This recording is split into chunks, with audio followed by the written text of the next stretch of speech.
अस्सलाम वालेकुम everyone, welcome back to my YouTube channel. I hope आप सब खैरियत से होंगे। Today's lecture gonna be very special for all of you. In fact आज का लेक्चर तो प्रीमियम लेक्चर होने वाला है। अगर आप बीएस इंग्लिश लिटरेचर के स्टूडेंट हैं या फिर आप लिंग्विस्टिक के स्टूडेंट हैं तो आज की वीडियो के अंदर लिंग्विस्टिक के सभी इंपॉर्टेंट टॉपिक्स को डिटेल से समझने वाले हैं। Today's lecture is about phonetics, phonology, morphology, syntax, semantics and pragmatics। मुझे उम्मीद है कि इस लेक्चर को देखने के बाद आपको कोई भी और लेक्चर देखना नहीं पड़ेगा और आपके सभी कॉन्सेप्ट अच्छे से क्लियर हो जाएंगे। सो बिना टाइम वेस्ट किए आज का हमारा लेक्चर स्टार्ट करते हैं। तो सबसे पहले फोनेटिक्स से स्टार्ट करते हैं। मोस्टली स्टूडेंट्स ने कमेंट सेक्शन में पूछा होता है कि मैम जो नोट्स आप यूज़ करती हैं क्या हम उनको असाइनमेंट के अंदर यूज़ कर सकते हैं या फिर पेपर के अंदर हम वो लिख सकते हैं। तो आप विदाउट एनी हेजिटेशन नोट्स को यूज़ कर सकते हैं। फोनेटिक क्या है स्टूडेंट्स? फोनेटिक जो है ये सब फील्ड ऑफ लिंग्विस्टिक है। इसको हम ब्रांच ऑफ लिंग्विस्टिक भी कहते हैं और ये लिंग्विस्टिक के अंदर मोस्ट इंपॉर्टेंट टॉपिक है, मोस्ट इंपॉर्टेंट यूनिट है लिंग्विस्टिक के अंदर। और फोनेटिक्स के अंदर हम ये समझते हैं कि साउंड प्रोड्यूस कैसे होता है, साउंड बनता किस तरह से है। ठीक है, अगर हम वर्ड फोनेटिक को देखें तो ये वर्ड फोन का मतलब है साउंड और टिक्स का मतलब है साइंटिफिक या फिर systematic. We can say that phonetic is the scientific study of human speech sounds. जिस तरह से लैंग्वेज की स्टडी को साइंटिफिक कहा जाता है, यानी कि लैंग्वेज की साइंटिफिक स्टडी को लिंग्विस्टिक कहा जाता है, इस तरह से साउंड की स्टडी को फोनेटिक्स कहा जाता है। फोनेटिक्स के अंदर हम पढ़ते हैं कि ह्यूमन साउंड्स किस तरह से प्रोड्यूस होती हैं, किस तरह से ट्रांसमिट होती हैं और किस तरह से रिसीव होती हैं। वी कैन से दैट कि फोनेटिक में स्पोकन लैंग्वेज के मीडियम को स्टडी किया जाता है। फोनेटिक्स को प्योर साइंस भी कहा जाता है क्योंकि ये स्पीच साउंड की साइंटिफिक वे में स्टडी करती है। फोनेटिक्स में उन स्पीच ऑर्गन्स को स्टडी किया जाता है जो साउंड को प्रोड्यूस करते हैं। किस तरह से साउंड जो है वो प्रोड्यूस हो रही है, किस तरह से हम वर्ड्स प्रोनाउंस कर रहे हैं, किस तरह से साउंड जनरेट हो रही है, उस चीज़ को हम फोनेटिक के अंदर स्टडी करते हैं। इसमें उन वेव्स को पढ़ते हैं, उन वेव्स की स्टडी की जाती है जो लैंग्वेज जो है वो हवा के थ्रू एक पर्सन से दूसरे पर्सन तक पहुंचाती है। ठीक है, उन वेव्स को फोनेटिक्स के अंदर स्टडी किया जाता है और उन वेव्स को स्टडी करती है फोनेटिक्स जिनके थ्रू ह्यूमन बीइंग्स जो हैं वो उन साउंड्स को रिसीव करते हैं। यानी कि इसमें हम साउंड की प्रोडक्शन को देखते हैं, साउंड की ट्रांसमिशन को देखते हैं और किस तरह से साउंड जो है वो रिसीव होती हैं, किस तरह से नेक्स्ट पर्सन जो है वो उन साउंड्स को रिसीव करता है, उसको हम फोनेटिक्स के अंदर पढ़ते हैं। ब्रांचेस ऑफ फोनेटिक्स और सब फील्ड ऑफ फोनेटिक। फोनेटिक की ब्रांचेस भी इनको कहा जाता है, सब फील्ड ऑफ फोनेटिक भी कहा जाता है। सबसे पहले हमारे पास है आर्टिकुलेटरी फोनेटिक्स। आर्टिकुलेटरी फोनेटिक्स क्या है स्टूडेंट्स? आर्टिकुलेटरी फोनेटिक के अंदर देखा जाता है कि साउंड्स प्रोड्यूस किस तरह से होती हैं। ठीक है, किस तरह से साउंड प्रोड्यूस हो रही हैं, इसको हम लिंग्विस्टिक के अंदर स्टडी करते हैं। ठीक है, लिंग्विस्टिक के अंदर ये ब्रांच पढ़ाई जाती है। उसके अलावा नेक्स्ट हमारे पास है अकॉस्टिक फोनेटिक्स। अकॉस्टिक फोनेटिक क्या है? अकॉस्टिक फोनेटिक है ये फिजिक्स के अंदर पढ़ाई जाती है कि साउंड किस तरह से ट्रैवल करते हैं, वेव्स के थ्रू किस तरह से जो है वो एक जगह से दूसरी जगह साउंड पहुंचाए जाते हैं। उसके अलावा आती है ऑडिटरी फोनेटिक्स। ऑडिटरी फोनेटिक जो है ये मेडिकल की फील्ड में पढ़ाई जाती है। ठीक है, कि साउंड किस तरह से रिसीव होती है, किस तरह से साउंड जो है वो हम रिसीव करते हैं, तो इस चीज़ को हम ऑडिटरी फोनेटिक कहते हैं और ये मेडिकल के अंदर पढ़ाई जाती है। आर्टिकुलेटरी फोनेटिक्स के अंदर हम पढ़ते हैं कि किस तरह से तमाम ऑर्गन्स जो हैं वो मिलकर आवाज़ को प्रोड्यूस करते हैं, किस तरह से जो आर्टिकुलेटर्स हैं वो साउंड प्रोड्यूस करते हैं। स्टूडेंट्स आर्टिकुलेटर्स कौन से होते हैं? जैसा कि tongue, lips, teeth, nasal cavity, oral cavity, glottis, lips, mouth की जो अंदर वाली सरफेस होती है उसको हम आर्टिकुलेटर्स कहते हैं। ठीक है, ये सब आर्टिकुलेटर्स मिलकर आवाज़ जनरेट करते हैं। आर्टिकुलेटरी फोनेटिक्स के अंदर हम पढ़ते हैं किस तरह से स्पीच के लिए ह्यूमन बॉडी के तमाम ऑर्गन्स जो हैं वो एक वर्ड को आर्टिकुलेट करते हैं। स्टूडेंट्स फोनेटिक्स के अंदर आर्टिकुलेटरी फोनेटिक्स के अंदर जो लिंग्विस्ट हैं वो स्पीच प्लेस ऑफ आर्टिकुलेशन को भी इंपॉर्टेंस देते हैं। ठीक है, उनके अकॉर्डिंग अगर वर्ड टीथ है तो उस वर्ड की प्लेस कौन सी होगी, किस तरह से वो वर्ड प्रोड्यूस होगा, कि हाँ से वो साउंड प्रोड्यूस होगी। ठीक, मैनर ऑफ आर्टिकुलेशन में देखते हैं कि किस तरह से साउंड प्रोड्यूस होती है। उसके अलावा ट्रैक्ट यूज़ आता है कि कौन सा वर्ड बोलते हुए कौन सी कैविटी यूज़ हो रही है, नेजल कैविटी या फिर oral cavity. Students I hope आपको इतना समझ आया होगा। आर्टिकुलेटरी फोनेटिक्स के अंदर हम साउंड की स्टडी करते हैं। तो जैसा कि हम बात कर रहे हैं साउंड के बारे में, तो हमें ये समझना है कि साउंड क्या है। जितनी भी साउंड्स हैं हमारे पास उनका जो सबसे छोटा यूनिट है वो है फोनीम। फोनीम क्या है? Phoneme is a smallest unit of sound, यानी कि साउंड का सबसे छोटा यूनिट जो है उसको हम फोनीम कहते हैं। जैसा कि आप सब जानते हैं कि हमारे पास इंग्लिश के अंदर टोटल 26 अल्फ़ाबेट्स हैं जो कि डिफरेंट साउंड्स बनाते हैं, जैसे ए बी सी डी, इस तरह से जितने भी जेड तक हमारे पास अल्फ़ाबेट्स हैं वो तमाम अल्फ़ाबेट्स डिफरेंट साउंड्स बनाते हैं। जैसा कि छोटी सी एग्जांपल लेके समझते हैं, जैसे कि हमारे पास दो साउंड्स हैं पी एंड बी। अब ये दोनों जो हैं ये अलग अलग फोनीम्स हैं, जैसे पी एंड बी। अगर पी से हम पिन लिखते हैं तो डिफरेंट फोनीम यूज़ करके हम पिन से बिन यूज़ कर लेते हैं, ठीक है। तो ये दोनों वर्ड्स जो हैं इनके अंदर जो फोनीम्स हैं वो डिफरेंट हैं, और डिफरेंट फोनीम्स की वजह से वर्ड का जो मीनिंग है वो भी चेंज हो रहा है। इसी तरह से बैट पैट, ठीक है। इसी तरह से कैट बैट। कैट बैट में हम देख सकते हैं कि फोनीम सी यूज़ हुआ है जिसकी वजह से कैट है, और नेक्स्ट वर्ड में सी की जगह पे हमने बी फोनीम यूज़ किया जो कि बैट के मीनिंग दे रहा है, ठीक है। इसी तरह से राइट एंड लाइट। राइट और लाइट में आप देख सकते हैं कि आर एंड एल के डिफरेंस से दो अलग अलग वर्ड्स बनाए गए जो कि दो अलग मीनिंग दे रहे हैं। ए से जेड तक जितने भी साउंड्स हैं वो तमाम साउंड्स डिफरेंट फोनीम्स हैं। फोनीम्स को हम बिल्डिंग ब्लॉक्स भी कह सकते हैं।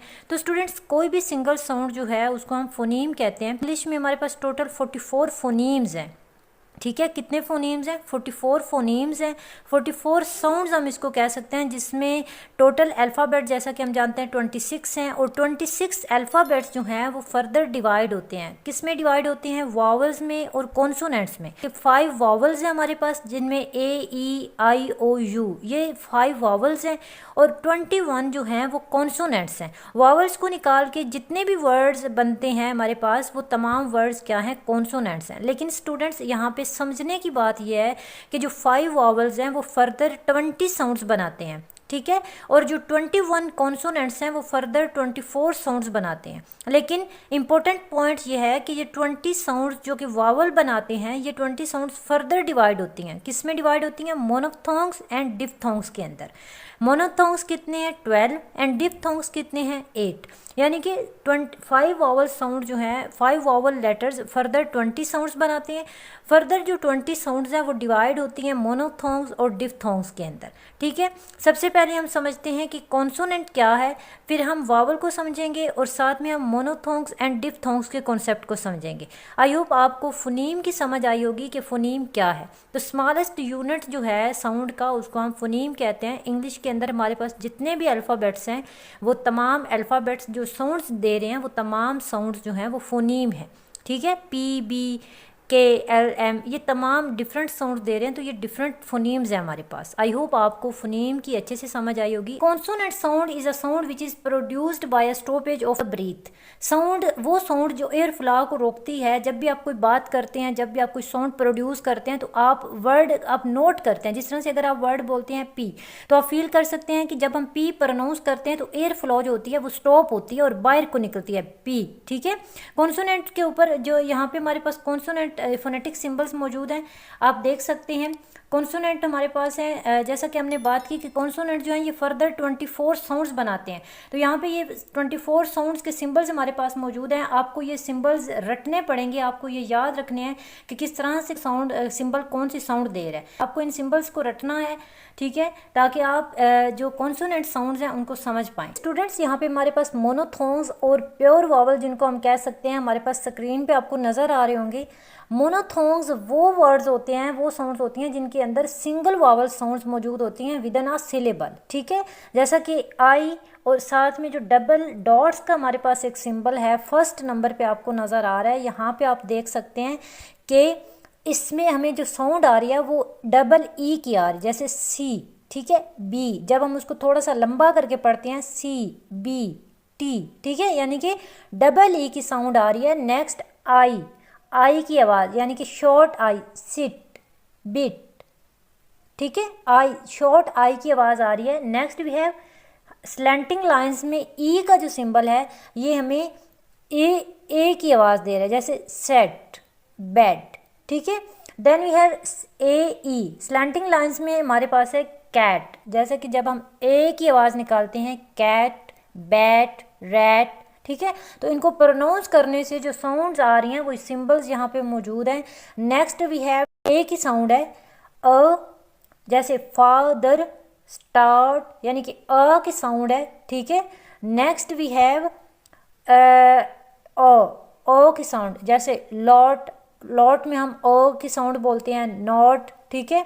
देन वी हैव थॉट, यानी कि ओ यू को जब हम मिलाते हैं, या फिर उल्टा सी है साथ में जो डबल डॉट्स हैं, आप देख सकते हैं ये व की आवाज़ आ रही है, थॉट की आवाज़ आ रही है। तो इस तरह से ये सिंबल्स जो हैं वो इस तरह से साउंड्स प्रोड्यूस करते हैं। देन वी हैव उल्टा यू, ठीक है। तो इस सिंबल से जैसे ऊ की आवाज़ आती है, जैसे डबल ओ को जब हम मिलाते हैं, गुड, फुट, बुक, तो उनको बोलते हुए जब हमारे साउंड जो है वो हम प्रोड्यूस करते हैं डबल ओ की साउंड जो कि ऊ की आवाज़ देती है, जैसा कि फुट, ठीक है। तो इसको हम यू के सिंबल से सिंबलाइज करते हैं। आई होप आपको मोनोथोंग की अच्छे से समझ आई होगी।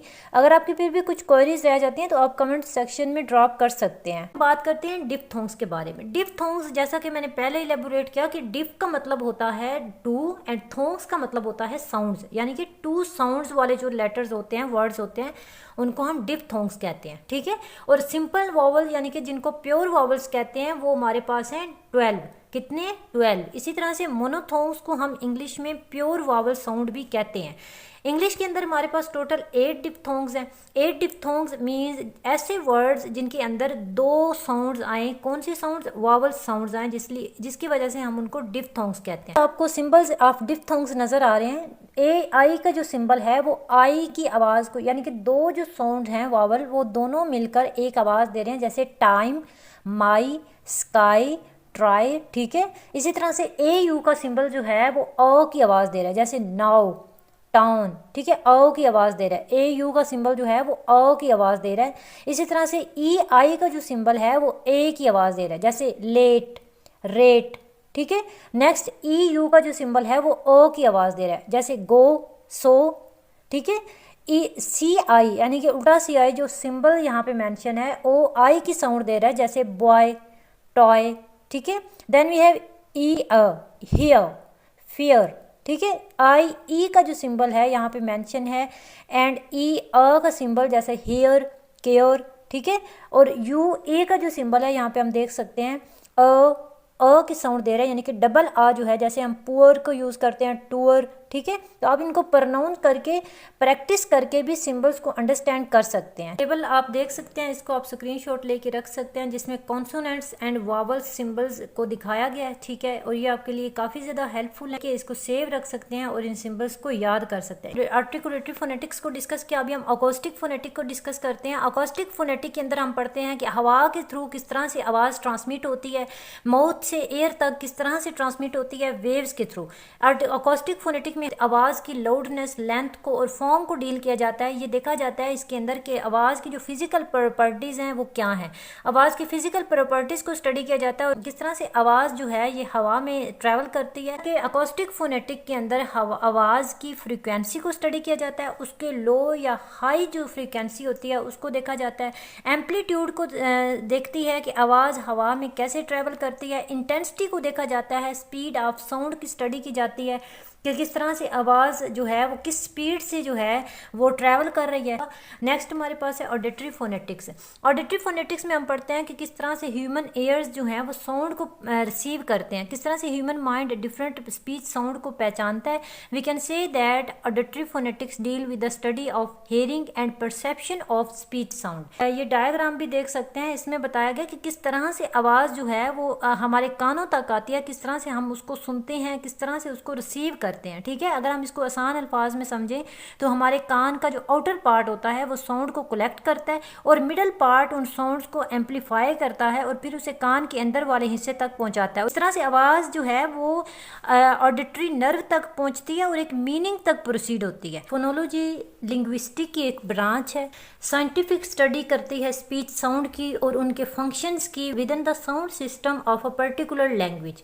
किसी पर्टिकुलर लैंग्वेज के साउंड सिस्टम को स्टडी करती है कि किस तरह से आवाज़ जो है साउंड की सिस्टमेटिक ऑर्गेनाइजेशन होती है, किस तरह से साउंड जो है वो ऑर्गेनाइज होकर लैंग्वेज बनाती है। किसी भी पर्टिकुलर ज़ुबान के साउंड की ऑर्गेनाइजेशन को स्टडी करना फोनोलॉजी के अंदर आता है। जैसे फोनेटिक्स में हम ऑन द होल साउंड की साइंटिफिक स्टडी करते हैं, लेकिन फोनोलॉजी के अंदर हम एक स्पेसिफिक लैंग्वेज को स्टडी करते हैं, एक स्पेसिफिक लैंग्वेज के सिस्टम को, उसकी ऑर्गेनाइजेशन को, फंक्शन को स्टडी करते हैं कि किस तरह से आवाज़ें मिलकर एक ज़ुबान बनाती हैं, एक वर्ड बनाती हैं। लेकिन फोनोलॉजी के अंदर जैसा कि हमने पढ़ा कि पर्टिकुलर लैंग्वेज को फोकस किया जाता है, इसके अंदर वोकल साउंड को स्टडी किया जाता है और साउंड चेंज को स्टडी किया जाता है। जैसे फोनीम्स वगैरह, फोन्स, एलोफोन्स वगैरह इसमें पढ़े जाते हैं, जिनको हम आगे चल के डिस्कस करेंगे। स्टूडेंट्स, फोनोलॉजी के अंदर देखा जाता है कि किस तरह से डिफरेंट लैंग्वेजेस में साउंड किस तरह से काम करती है। अगर आपको फोनोलॉजी की समझ नहीं आई कि फोनोलॉजी क्या है, तो इसको हम और अच्छे तरीके से समझने की कोशिश करते हैं कि फोनोलॉजी के अंदर क्या होता है। स्टूडेंट्स, फोनोलॉजी के अंदर स्टडी किया जाता है कि आवाज़ बनती किस तरह से है, हाउ साउंड्स आर प्रोड्यूस्ड। जैसे कि एक छोटी सी एग्जांपल लेते हैं, बी का जो लेटर है, ये जो बी की साउंड है, पी की साउंड है, एल की साउंड है, एम की साउंड है। अब जितने भी साउंड्स हैं ये बनती किस तरह से हैं, ठीक है। उसके अलावा साउंड एक दूसरे से डिफरेंट कैसे होती हैं। जैसे कि यहाँ पे पिन है, ठीक है, तो इसी तरह से यहाँ पे बिन है। तो ये पिन और बिन में क्यों डिफरेंस है, ये किस तरह से एक दूसरे से डिफरेंट हैं, किस तरह से एक दूसरे से साउंड्स जो हैं वो मुख्तलिफ होती हैं, उस चीज़ को फोनोलॉजी के अंदर स्टडी किया जाता है।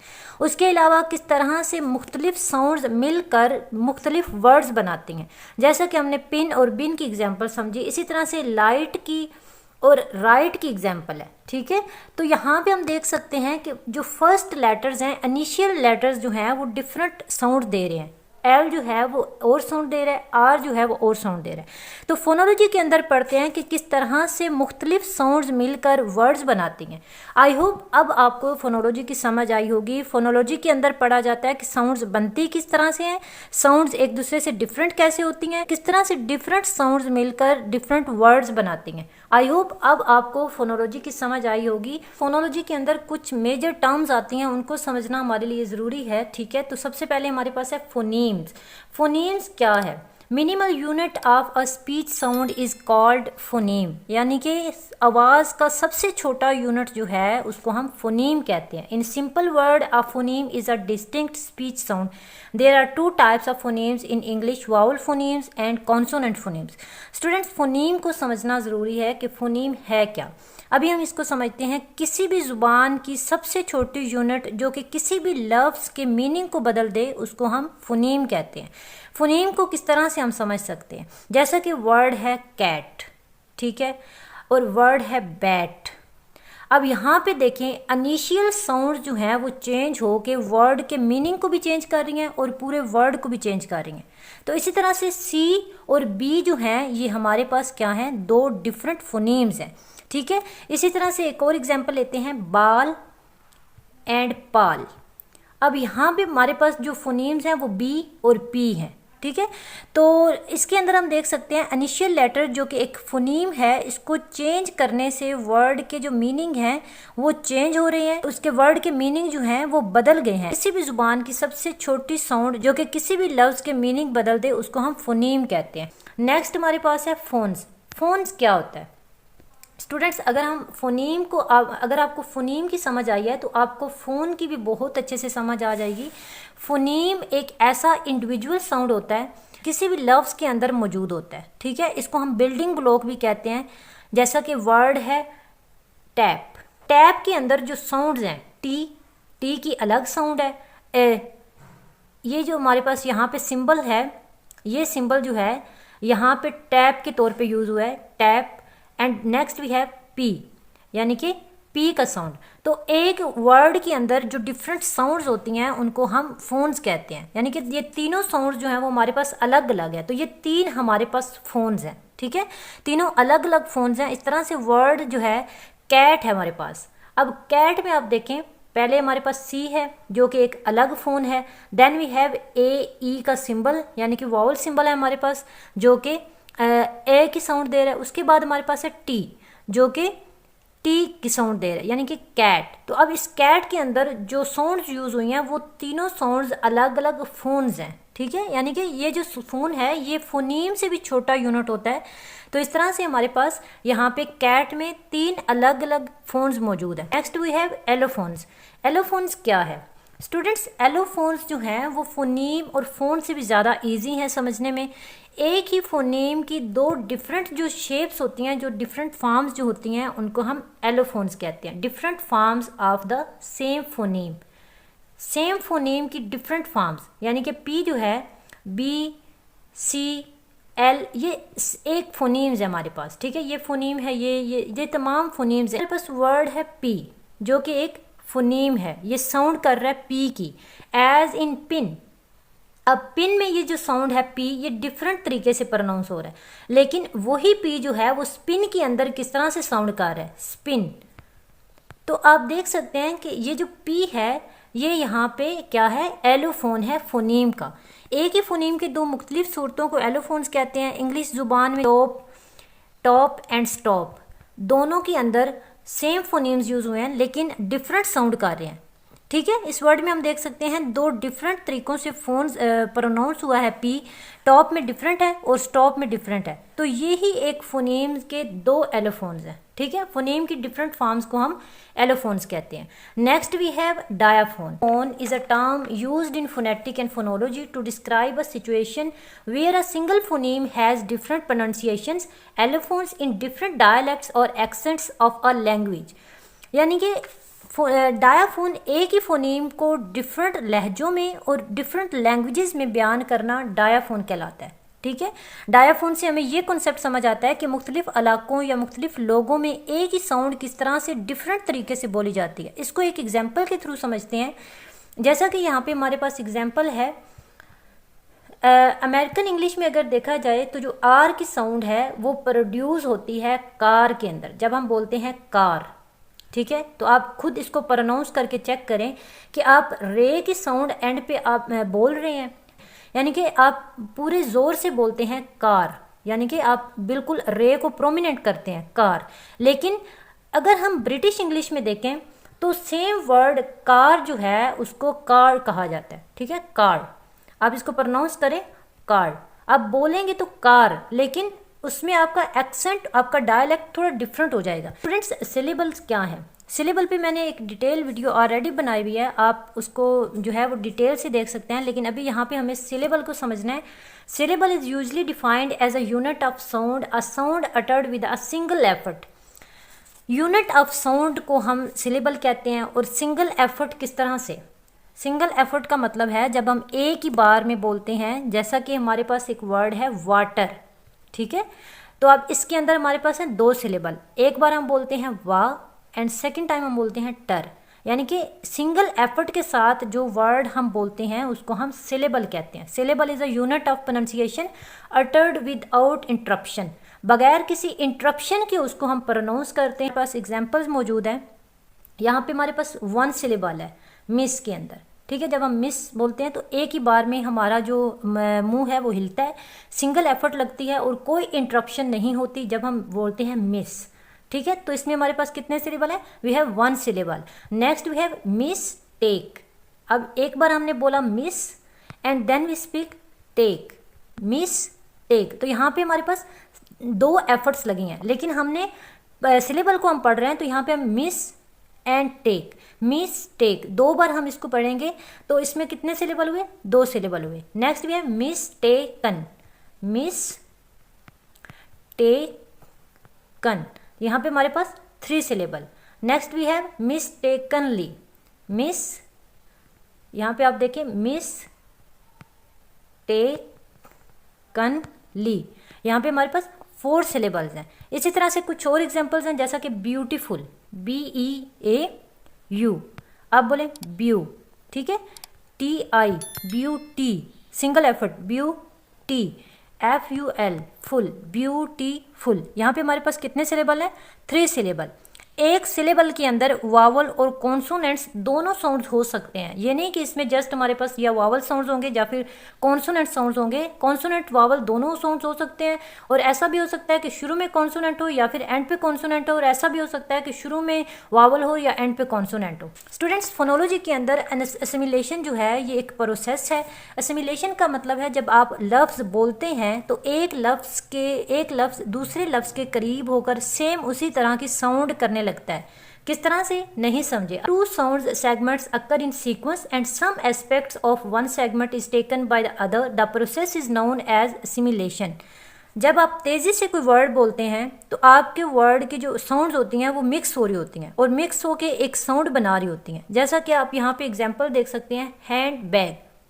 तो हैंड बैग को जब आप तेज़ी से प्रोनाउंस करते हैं हैंड बैग, तो अब ये एंड और एम की जो साउंड होती हैं ये मिक्स होती हैं, ठीक है। तो इस तरह से जो साउंड क्रिएट होती है वो होती है हैंड बैग। तो इसको हम असिमिलेशन कहते हैं। इसी तरह से एक और वर्ड है इनपुट। तो जब आप इनपुट को बोलते हैं तो एन और एम की साउंड जो है वो मिलकर एक लफ्ज़ बनाती हैं। इस तरह से लफ्ज़ इनपुट को जब आप तेज़ी से बोलते हैं तो हम एम की जगह पे एन को प्रोनाउंस करते हैं, जैसे इनपुट। इस तरह से एन और पी मिलकर एम की साउंड दे रहे होते हैं, ठीक है। स्टूडेंट्स, अभी हम डिस्कस करते हैं कि फोनोलॉजी के अंदर जो ब्रांचेस आती हैं वो कौन सी हैं। First we have segmental phonology. Segmental phonology क्या है स्टूडेंट्स? सेगमेंटल फोनोलॉजी, जैसा कि आपको सेगमेंट से समझ आ रही होगी, सेगमेंट का वर्ड मतलब होता है 1 यूनिट, ठीक है। यानी कि सेगमेंट्स में, पार्ट्स में सेगमेंटल फोनोलॉजी के अंदर साउंड्स को अलग अलग करके समझा जाता है। जैसे हम वावल को समझते हैं, कॉन्सोनेंट्स को समझते हैं, जैसे फोनीम की हम स्टडी करते हैं तो हम अलग अलग साउंड को समझते हैं। फोन्स के अंदर हम फोनीम्स की स्टडी करते हैं सेगमेंटल पार्ट के अंदर, ठीक है। सेगमेंटल फोनोलॉजी के अंदर हम पार्ट्स में उनको समझते हैं, यानी कि कॉन्सोनेंट्स और वावल्स के साउंड में या उनको अलग अलग करके उनको समझते हैं। तो इसको हम फोनोलॉजी के अंदर सेगमेंटल फोनोलॉजी कहते हैं। फॉर एग्जांपल, एक सेंटेंस के अंदर जितने भी फोनीम्स आते हैं उसको हम सेगमेंटल फोनोलॉजी के अंदर स्टडी करते हैं। फोनीम्स में, फोन्स में इसकी स्टडी करते हैं तो उसको हम सेगमेंटल फोनोलॉजी कहते हैं। अभी हमने इनको डिटेल से डिस्कस भी किया। आई होप आपको समझ आई होगी कि फोनीम्स क्या है, फोन्स क्या है, डायाफोन्स क्या है, एलोफोन्स, ये तमाम चीज़ें अभी हमने डिस्कस की हैं। तो उन्हीं की स्टडी सेगमेंटल फोनोलॉजी के अंदर की जाती है। नेक्स्ट वी है सुप्रा सेगमेंटल फोनोलॉजी। स्टूडेंट्स, सुप्रा सेगमेंटल फोनोलॉजी के अंदर फोनीम्स से ऊपर वाली चीज़ों को स्टडी किया जाता है। जैसा कि जब हम बोलते हैं तो हमारा जो आवाज़ का स्ट्रेस होता है, वर्ड्स का जो स्ट्रेस होता है, पिच होती है, रिदम, इंटोनेशन, टेम्पो और जंक्चर वगैरह जो होता है, टोन वगैरह जो होती है, उसको स्टडी किया जाता है सुप्रा सेगमेंटल के अंदर। Next we have diachronic phonology. Diachronic phonology क्या है? डायाक्रोनिक फोनोलॉजी के अंदर, इस ब्रांच ऑफ फोनोलॉजी के अंदर फोनोलॉजिस्ट जो हैं वो पैटर्न ऑफ साउंड को स्टडी करते हैं।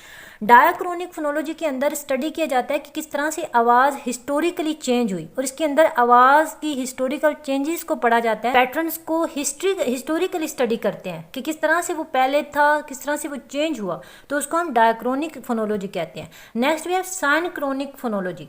This branch studies sound patterns regardless of the process of historical change. Synchronic के अंदर जुबान के साउंड सिस्टम की स्टडी एक स्पेसिफिक पॉइंट ऑफ टाइम पे की जाती है, यानी कि बगैर किसी हिस्टोरिकल बैकग्राउंड को कंसिडर किए मौजूदा वक्त में जो साउंड की स्टडी है, साउंड पैटर्न, साउंड ऑर्गेनाइजेशन जो है उसको स्टडी किया जाता है। आई होप आपको ब्रांचेस की अच्छे से समझ आई होगी। सेगमेंटल फीचर्स के अंदर कौन से फीचर्स को स्टडी किया जाता है? जैसा कि हमने पहले सेगमेंटल फीचर्स को अलग अलग डिस्कस किया, उसके बाद हम सुप्रा सेगमेंटल फीचर्स को स्टडी करते हैं ताकि आप लोगों का कॉन्सेप्ट सुप्रा सेगमेंटल फीचर्स को लेके अच्छे से क्लियर हो जाए। सबसे पहले हमारे पास है इंटोनेशन। इंटोनेशन क्या होती है स्टूडेंट्स? इंटोनेशन का मतलब है पिच की वेरिएशंस। एक सेगमेंट से दूसरे सेगमेंट तक जब कोई बात करते हैं हम, तो वो सेम टोन पर नहीं करते। जैसा कि अंदर इसकी एग्जांपल देखते हैं कि आई विल गो, ठीक है, यहाँ पे अफर्मेशन हो रही है कि मैं जाऊँगा, आई विल गो। यहाँ पे इंट्रोगेटिव हो रहा है, यानी कि क्वेश्चन हो रहा है कि मैं जाऊँगा, क्या मैं जाऊँगा, इस तरह से। And then we have I will go, यानी कि खुशी से वो कह रहा है आई विल गो, मैं जाऊँगा, ठीक है। इसी तरह से येस की हमारे पास एग्जाम्पल है। तो येस जो है वो की डिफरेंट तरीक़ों से हम एक्सप्रेस करते हैं। जैसा कि येस जो है वो डेफिनेट स्टेटमेंट के लिए भी हम देते हैं। जब हम पूछता है कि क्या तुम ये काम करोगे, तो हम कहते हैं येस। तो फिर हम यस को क्वेश्चन के लिए भी यूज़ करते हैं, ठीक है। एंड देन वी एक्सक्लेमेशन के लिए भी यस को यूज़ करते हैं। तो इस तरह से इंटोनेशन का मतलब है पिच की वेरिएशन। एक सेगमेंट से दूसरे सेगमेंट तक हम बात जो है वो सेम नोट पर नहीं करते। It does not say every word on the same note. These are changes of pitch, there is rise and fall of voice. The study of these changes of pitch is called intonation. Intonation shows the speaker's mental attitude, यानी कि उसका जो mental attitude है उसको show करती है intonation, ठीक है। Next we have stress. Stress क्या है? Like music and poetry and the rhythm is based on the pauses and stress. Student, stress is an important feature of English pronunciation. It is a syllable uttered in a higher pitch और with greater force than the other. यानी कि stress का मतलब होता है great articulatory efforts. ऐसा word जिसके ऊपर हमारी ज़्यादा फोर्स लग रही हो, जिसके ऊपर हम ज़्यादा जोर दे के बात कर रहे हो, तो उसको हम स्ट्रेस वर्ड सिलेबल कहते हैं या स्ट्रेस कहते हैं। किसी पर्टिकुलर सेगमेंटल पर ज़्यादा स्ट्रेस देना, उसको प्रोमिनेंट दिखाना, ठीक है, उसको हम स्ट्रेस कहते हैं। जैसा कि वर्ड है प्रोग्रेस, ठीक है, यहाँ पे हमारे पास वर्ड है pro and then we have grace. तो आप देख सकते हैं कौन से वर्ड पे ज़्यादा स्ट्रेस है, ठीक है, और कौन सा वर्ड अनस्ट्रेस है। तो इसको हम स्ट्रेस या अनस्ट्रेस कहते हैं। हमारे पास स्ट्रेस की टाइप्स और फंक्शंस भी हैं। फर्स्ट टाइप है हमारे पास syllable stress, when one syllable in a word is pronounced louder and more clearly than adjacent syllable, it is called syllable stress. इस तरह के वर्ड्स जो सिलेबल्स में हम एक सिलेबल पे ज़्यादा फोकस करें और दूसरे पे कम फोकस करें तो उसको सिलेबल स्ट्रेस कहते हैं। नेक्स्ट भी है वर्ड स्ट्रेस, यानी कि कुछ इस तरह से वर्ड्स होते हैं जिनके अंदर कुछ ऐसे लेटर्स होते हैं जिन पे हम ज़्यादा फोकस करते हैं। When one word is pronounced louder and more clearly than adjacent words in a sentence, it is called word stress, ठीक है। जैसा कि आप कहते हैं पिक, ठीक है, PICK, पिक, पिक, गुड, ठीक है। तो आप देख सकते हैं कहाँ पे आपको ज़्यादा स्ट्रेस लग रहा है और कहाँ पे आपका कम स्ट्रेस लग रहा है। इसी तरह से आप कहते हैं वाटर, वाटर, तो टी पे आपका ज़्यादा फोकस लग रहा है, ठीक है, तो इसको हम कहते हैं स्ट्रेस। नेक्स्ट भी है पिच। पिच क्या है? स्टूडेंट्स, पिच को समझना ज़रूरी है क्योंकि इंटोनेशन में हमने पढ़ा था कि पिच जो है वो राइज फॉल होती है। साउंड की शर्लीनेस को पिच कहते हैं, यानी कि साउंड की बारीकी जो है उसको पिच कहा जाता है। इसको वोकल कॉर्ड की वाइब्रेशन भी कहते हैं। जैसे मेल्स की जो पिच होती है वो फीमेल्स से कम होती है और फीमेल्स की जो पिच होती है वो बच्चों से कम होती है, क्योंकि बच्चों के जो वोकल कॉर्ड्स होते हैं वो ज़्यादा वाइब्रेट करते हैं, ठीक है। आई होप आपको पिच की समझ आई होगी। नेक्स्ट भी है टेम्पो। टेम्पो क्या है? टेम्पो का मतलब होता है स्पीड को कम या ज़्यादा करना। कुछ लोग एक्साइटमेंट से स्पीड तेज़ कर लेते हैं, कुछ सैडनेस से स्पीड को कम कर लेते हैं। जैसा कि इसको एग्जांपल के थ्रू समझते हैं। यहाँ पे हम कहते हैं well done, we have done high score. अब यहाँ पे हम एक्साइटमेंट से हमारा जो टेम्पो है वो हाई होता है, ठीक है। अलास वी हैव लॉस्ट, यार हमें दुख है कि हम जो है वो हार चुके हैं। यहाँ पे उसका टेम्पो कम हुआ है क्योंकि लेस स्पीड है और यहाँ पे फेलियर को शो हो रहा है। Oh I am too busy, यहाँ पे टायर्डनेस को दिखाया गया है। He is going to punish us, यहाँ पे थ्रेट को शो किया गया है। लो टेम्पो दिखाया गया, ठीक है। He is going to punish us, यार हमें तो सज़ा मिलने वाली है। मतलब इस तरह से जो टेम्पो है वो अपने इमोशंस के अकॉर्डिंग, सिचुएशन के अकॉर्डिंग लो एंड हाई होता रहता है। इसको हम टेम्पो कहते हैं। स्पीड ऑफ अटरेंस जो है उसको टेम्पो कहा जाता है। आई होप आपको टेम्पो की अच्छे से समझ आई होगी। Tone is a significant element of intonation. Intonation के अंदर जो मोस्ट इंपॉर्टेंट एलिमेंट है वो है टोन का। स्टूडेंट्स, जैसा कि आपने कभी किसी से बात की होगी तो आपकी टोन जो है वो थोड़ी रूड होगी या फिर आपकी टोन थोड़ी एक्सक्लेमेटरी होगी, यानी कि स्ट्रेस और पिच का जो कॉम्बिनेशन होता है उसको हम टोन कहते हैं। ये आपको याद रखना है। स्ट्रेस और पिच का जो कॉम्बिनेशन है उसको टोन कहा जाता है। टोन के आगे डिफरेंट टाइप्स होती हैं, जैसा कि फॉलिंग टोन, राइजिंग टोन, ठीक है, falling rising tone, rising falling tone, ठीक है। या राइजिंग टोन जो है वो कुछ इस तरह से सिंबलाइज करती है, इसी तरह से फॉलिंग टोन जो है वो कुछ इस तरह से सिंबलाइज करती है, एंड फॉलिंग राइजिंग टोन जो है वो ऐसे सिंबलाइज करती है, और इस तरह से राइजिंग फॉलिंग टोन जो है वो इस तरह से सिंबलाइज करती है। आई होप आपको टोन की समझ अच्छे से आई होगी। मोफोलॉजी क्या है? स्टूडेंट्स, मोफोलॉजी का मतलब है study of words formation. Words की फॉर्मेशन को स्टडी करना, ठीक है, वर्ड्स किस तरह से फॉर्म होते हैं, वर्ड्स बनते किस तरह से हैं, उनको साइंटिफिकली किस तरह से फॉर्म दिया जाता है, इसको हम मॉर्फोलॉजी के अंदर स्टडी करते हैं। मॉर्फोलॉजी के अंदर साउंड्स की बात नहीं होती, इसमें जस्ट वर्ड्स फॉर्मेशन को समझा जाता है कि किस तरह से वर्ड्स फॉर्म होते हैं, किस तरह से वर्ड्स को कंबाइन करके नए वर्ड्स बनाए जाते हैं। ये तमाम चीज़ें जो है मॉर्फोलॉजी के अंदर पढ़ते हैं स्टूडेंट्स। वर्ड मॉर्फोलॉजी जो है ये एक ऐसी टर्म है जो कि ग्रीक वर्ड मोफोलॉजी से निकली है, जिसमें मोर्फ का मतलब है फॉर्म एंड ओलॉजी का मतलब है स्टडी, यानी कि फॉर्म की स्टडी जो है उसको हम मोफोलॉजी कहते हैं। Study of the forms and formation of words is called morphology. Morphology के अंदर हम फॉर्म की स्टडी करते हैं, वर्ड्स को किस तरह से बनाया जाता है, किस तरह से उनके साथ अफिक्स और अफिक्स लगाए जाते हैं, ये तमाम चीज़ें जो है वो मोफोलॉजी के अंदर पढ़ी जाती हैं। एक्चुअल में जो मोर्फ है उसकी स्टडी, मोर्फ की स्टडी को मोफोलॉजी कहते हैं। अब मोर्फ क्या है students? Actual physical form of word जो है उसको मोर्फ कहा जाता है, जैसा कि डॉग एक्चुअल फिजिकल फॉर्म है वर्ड की, रन, कैट, बॉय, ये तमाम जो हैं ये मोर्फ है हमारे पास, ठीक है। तो इन्हीं की स्टडी को मोर्फोलॉजी कहा जाता है। मोर्फीम क्या होता है students? Morpheme is a minimal unit of meaning is called morpheme. Morpheme क्या है? मिनिमल यूनिट ऑफ मीनिंग को मोर्फीम कहा जाता है। जैसा कि वर्ड है हमारे पास टाकर, टाक, टॉक्ड एंड टाकिंग, ये जो वर्ड्स हैं ये एक स्टेम वर्ड, एक रूट वर्ड टाक पे बेस्ड हैं, ठीक है। और इसके साथ जो हमने ER, SED एंड ING का इजाफा किया है इसको हम क्या बोलते हैं? इसको हम मोर्फीम कहते हैं। ये हमारे पास क्या है? मोर्फीम्स है। A minimal unit of meaning और grammatical function is called morpheme. यहाँ पे मोर्फीम की एग्जांपल भी दी हुई है। Morpheme is a minimal unit of meaning, जैसा कि री, इन, अगेन, री, न्यू में हमारे पास जो री है is a morpheme and tourist के अंदर जो IST है ये हमारे पास क्या है?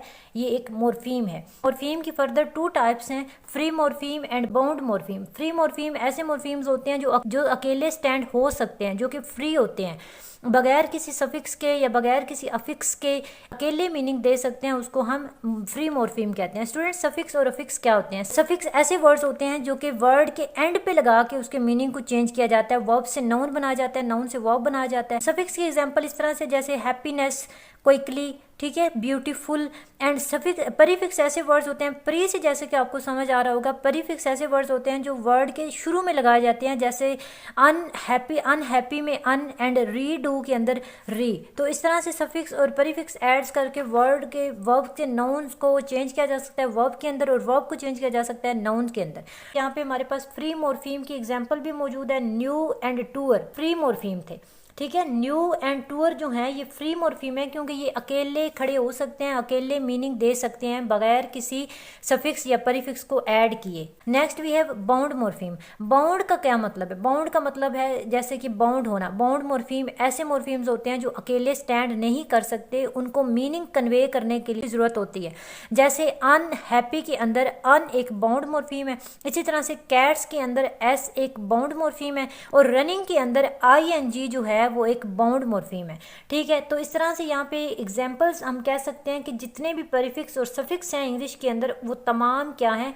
बाउंड मोर्फीम्स है। मोर्फीम से हटके हमारे पास कुछ इस तरह के वर्ड्स आते हैं जो कि स्टेम वर्ड्स होते हैं। Stem words means root words कहलाते हैं, जिनके जो अकेले खड़े हो सकते हैं, जो अकेले मीनिंग दे सकते हैं, जिनके साथ अफिक्स प्रीफिक्स को ऐड करके नए वर्ड्स बनाए जा सकते हैं। जैसा कि यहाँ पे एक छोटी सी एग्जाम्पल मौजूद है, अनड्रेस्ड एंड क्लियरलेसनेस। अनड्रेस्ड के अंदर हम अन जो है ये हमारे पास प्रीफिक्स है, ड्रेस्ड क्या है? ये हमारे पास मेन वर्ड है या फिर रूट वर्ड हम इसको कह सकते हैं, स्टेम भी इसको हम कह सकते हैं, ठीक है। ड्रेस क्या है? स्टेम एंड ED क्या है? सफिक्स है। अनड्रेस्ड, ड्रेस वर्ड के साथ प्रीफिक्स और सफिक्स लगा के इसको अनड्रेस किया गया है। इसी तरह से प्रीफिक्स क्या है? अन क्या है? ये एक बाउंड मोर्फीम है, अन अकेला कोई मीनिंग नहीं देता, और ड्रेस जो है ये एक फ्री मोर्फीम है क्योंकि ये अगर अलग मीनिंग दे सकता है, and ED is a bound morpheme जो कि अकेला मीनिंग नहीं दे सकता। इसी तरह से केयरलेसनेस के अंदर care is a stem word, root word इसको कह सकते हैं, lessness is a suffix, fix, क्योंकि ये वर्ड के एंड पे लगाए गए हैं और ये दोनों बाउंड मॉर्फीम्स हैं। लेसनेस जो है ये अकेले कोई मीनिंग नहीं देते, इनको अपना मीनिंग कन्वे करने के लिए स्टेम वर्ड की ज़रूरत होती है, रूट वर्ड की ज़रूरत होती है, या फिर फ्री मॉर्फीम की ज़रूरत होती है।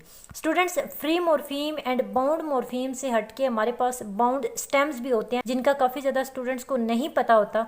स्टूडेंट्स, कुछ इस तरह के वर्ड्स होते हैं जिनके अगर हम स्टेम वर्ड्स देखें, स्टेम्स देखें, रूट वर्ड्स देखें, तो वो अकेले कोई मीनिंग नहीं देते। जैसे कि अगर हम रिसीव का जो सफिक्स है, परिफिक्स है, उसको हटा दें तो जो सीव है ये हमें कोई मीनिंग नहीं दे रहा। इसी तरह से रीड्यूस के अंदर अगर हम री को हटा दें तो ड्यूज हमें कोई मीनिंग नहीं दे रहा। इसी तरह से रिपीट के अंदर री को हटा दें तो पीट हमें कोई मीनिंग नहीं दे रहा। तो स्टूडेंट्स, इस तरह के जो वर्ड्स होते हैं जो उनको हम बाउंड स्टेम्स कहते हैं। ठीक है, अभी हमने जो पढ़ा free morpheme and bound morpheme, जो कि मॉर्फीम की टाइप्स हैं।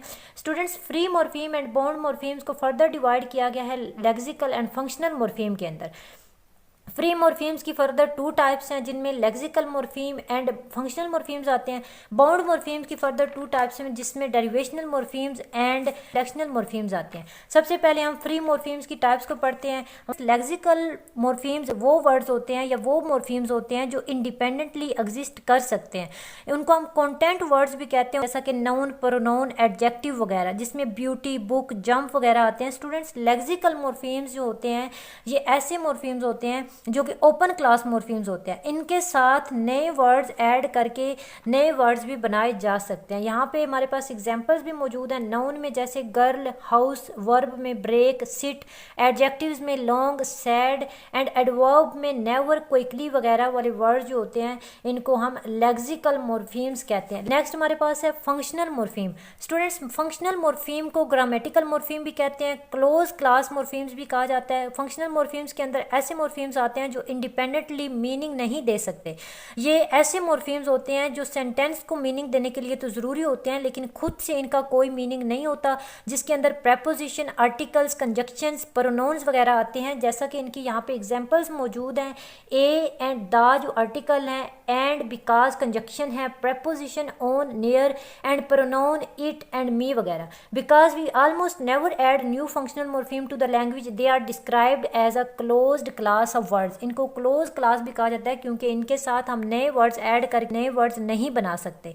नेक्स्ट हमारे पास है टाइप्स ऑफ बाउंड मॉर्फीम्स। तो टाइप्स ऑफ बाउंड मॉर्फीम्स में हमारे पास सबसे पहले है डेरिवेशनल मॉर्फीम्स।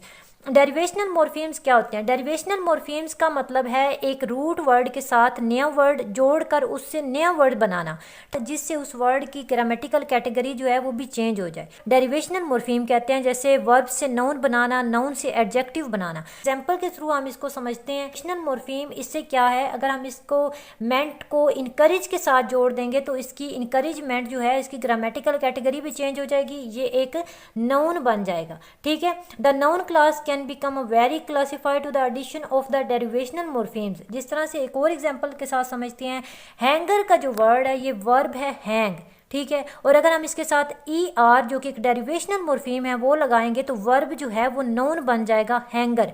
इसी तरह से रीड, रीड एक वर्ब है और अगर हम इसके साथ डेरिवेशनल मॉर्फीम ई आर लगाएंगे तो वो रीडर बन जाएगा, यानी कि उसकी ग्रामेटिकल कैटेगरी चेंज हो जाएगी। स्टूडेंट्स, इनफ्लेक्शनल मॉर्फीम ऐसे मॉर्फीम होते हैं जो ग्रामेटिकल कैटेगरी को चेंज नहीं करते, पार्ट्स ऑफ स्पीच को चेंज नहीं करते। हम कह सकते हैं कि इनफ्लेक्शनल मॉर्फीम्स के अंदर नंबर्स को इंडिकेट किया जाता है, टेंस को इंडिकेट किया जाता है, पर्सन्स को इंडिकेट किया जाता है। जैसे बॉय से बॉयज, जिम्स, सिस्टर्स, ठीक है, joyed, laughing, loudest and quieter, been.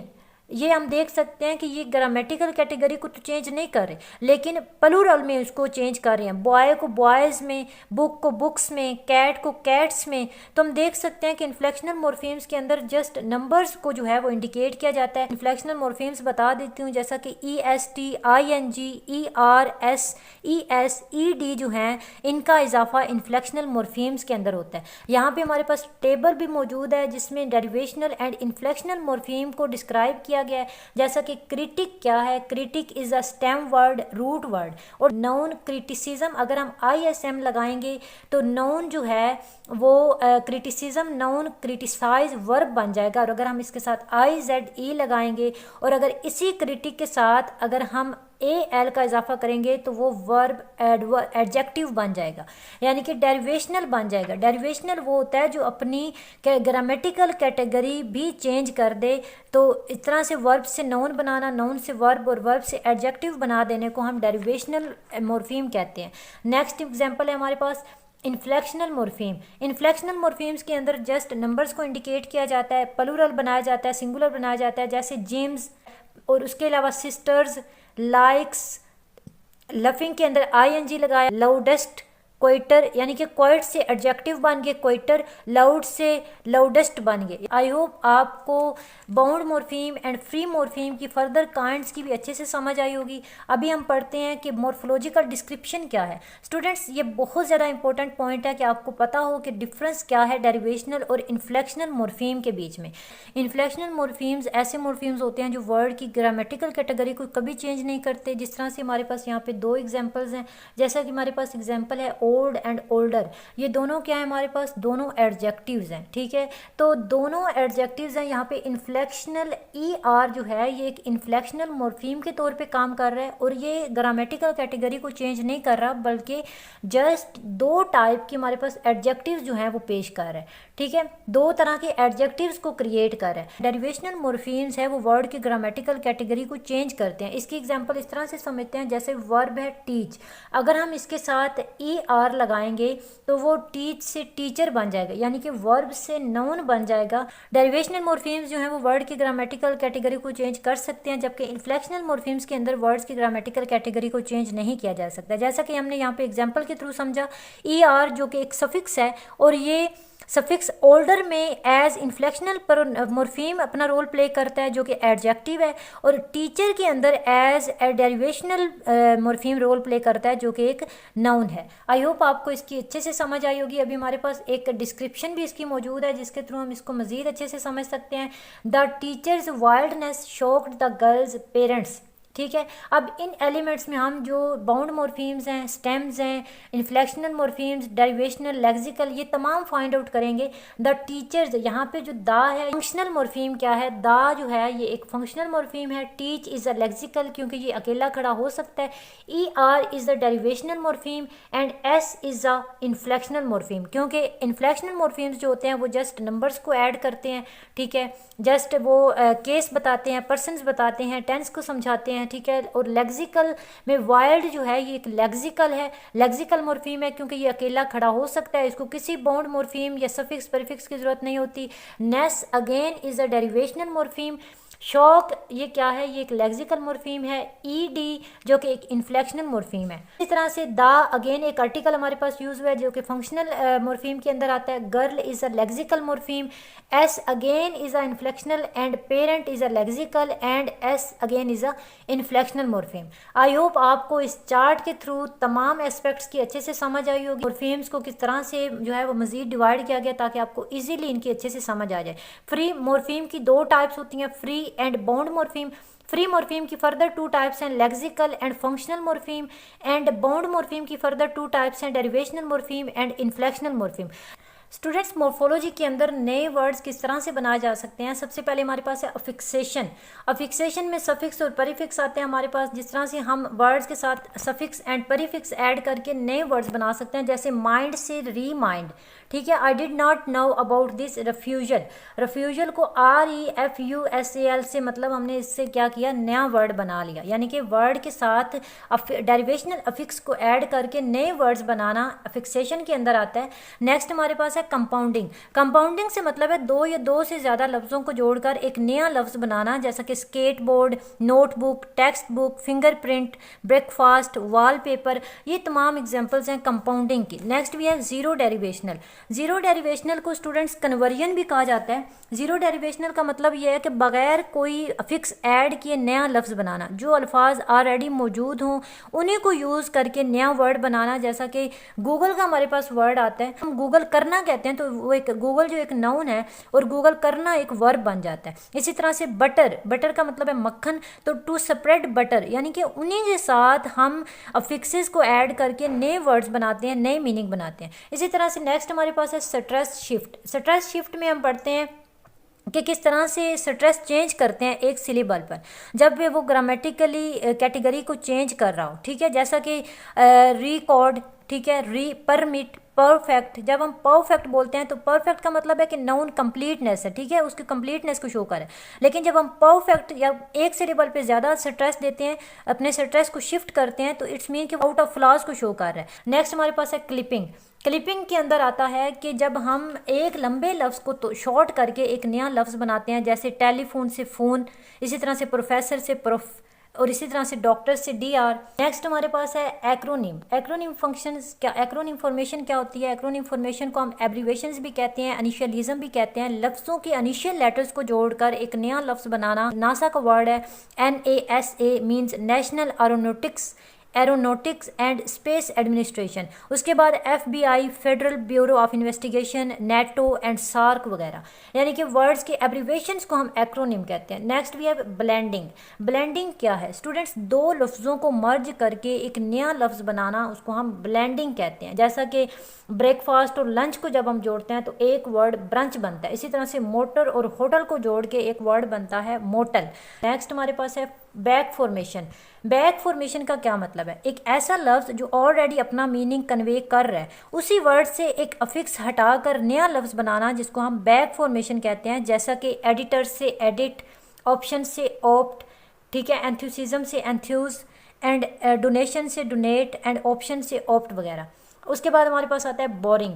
Boring क्या होता है? बोरिंग का मतलब होता है कि बोरो करना, ठीक है, दूसरी ज़ुबानों से लफ्ज़ बोरो करना। जैसे बैलेट फ्रेंच ज़ुबान से बोरो किया गया वर्ड है। स्टूडेंट्स ओवरऑल अगर हम देखें हिस्टोरिकली तो इंग्लिश लैंग्वेज ने काफ़ी ज़्यादा वर्ड्स जो हैं वो दूसरी ज़ुबानों से बोरो किए हैं। जैसे पियानो जो है ये एक इटालियन वर्ड है, jewel is a French word, yoghurt is a Turkish word, ठीक है। तो हम देख सकते हैं कि throughout history English language ने बहुत ज़्यादा वर्ड्स को अडॉप्ट किया हुआ है।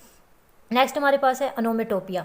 अनोमेटोपिया क्या है स्टूडेंट्स? अनोमेटोपिया नेचुरल साउंड्स को इमिटेट करके नया वर्ड्स बनाना। जैसे मियाओ, ठीक है, हरी, हम एंड बंग, ठीक है, जंगलिंग, लिंकिंग, ये तमाम ऐसे वर्ड्स हैं जो कि इमिटेटेड हैं, यानी कि साउंड, नेचुरल साउंड्स को इमिटेट करके एक वर्ड्स बनाया गया जिसको हम अनोमेटोपिया के अंदर पढ़ते हैं। उसके बाद है सेंटेंस कंडेंसेशन।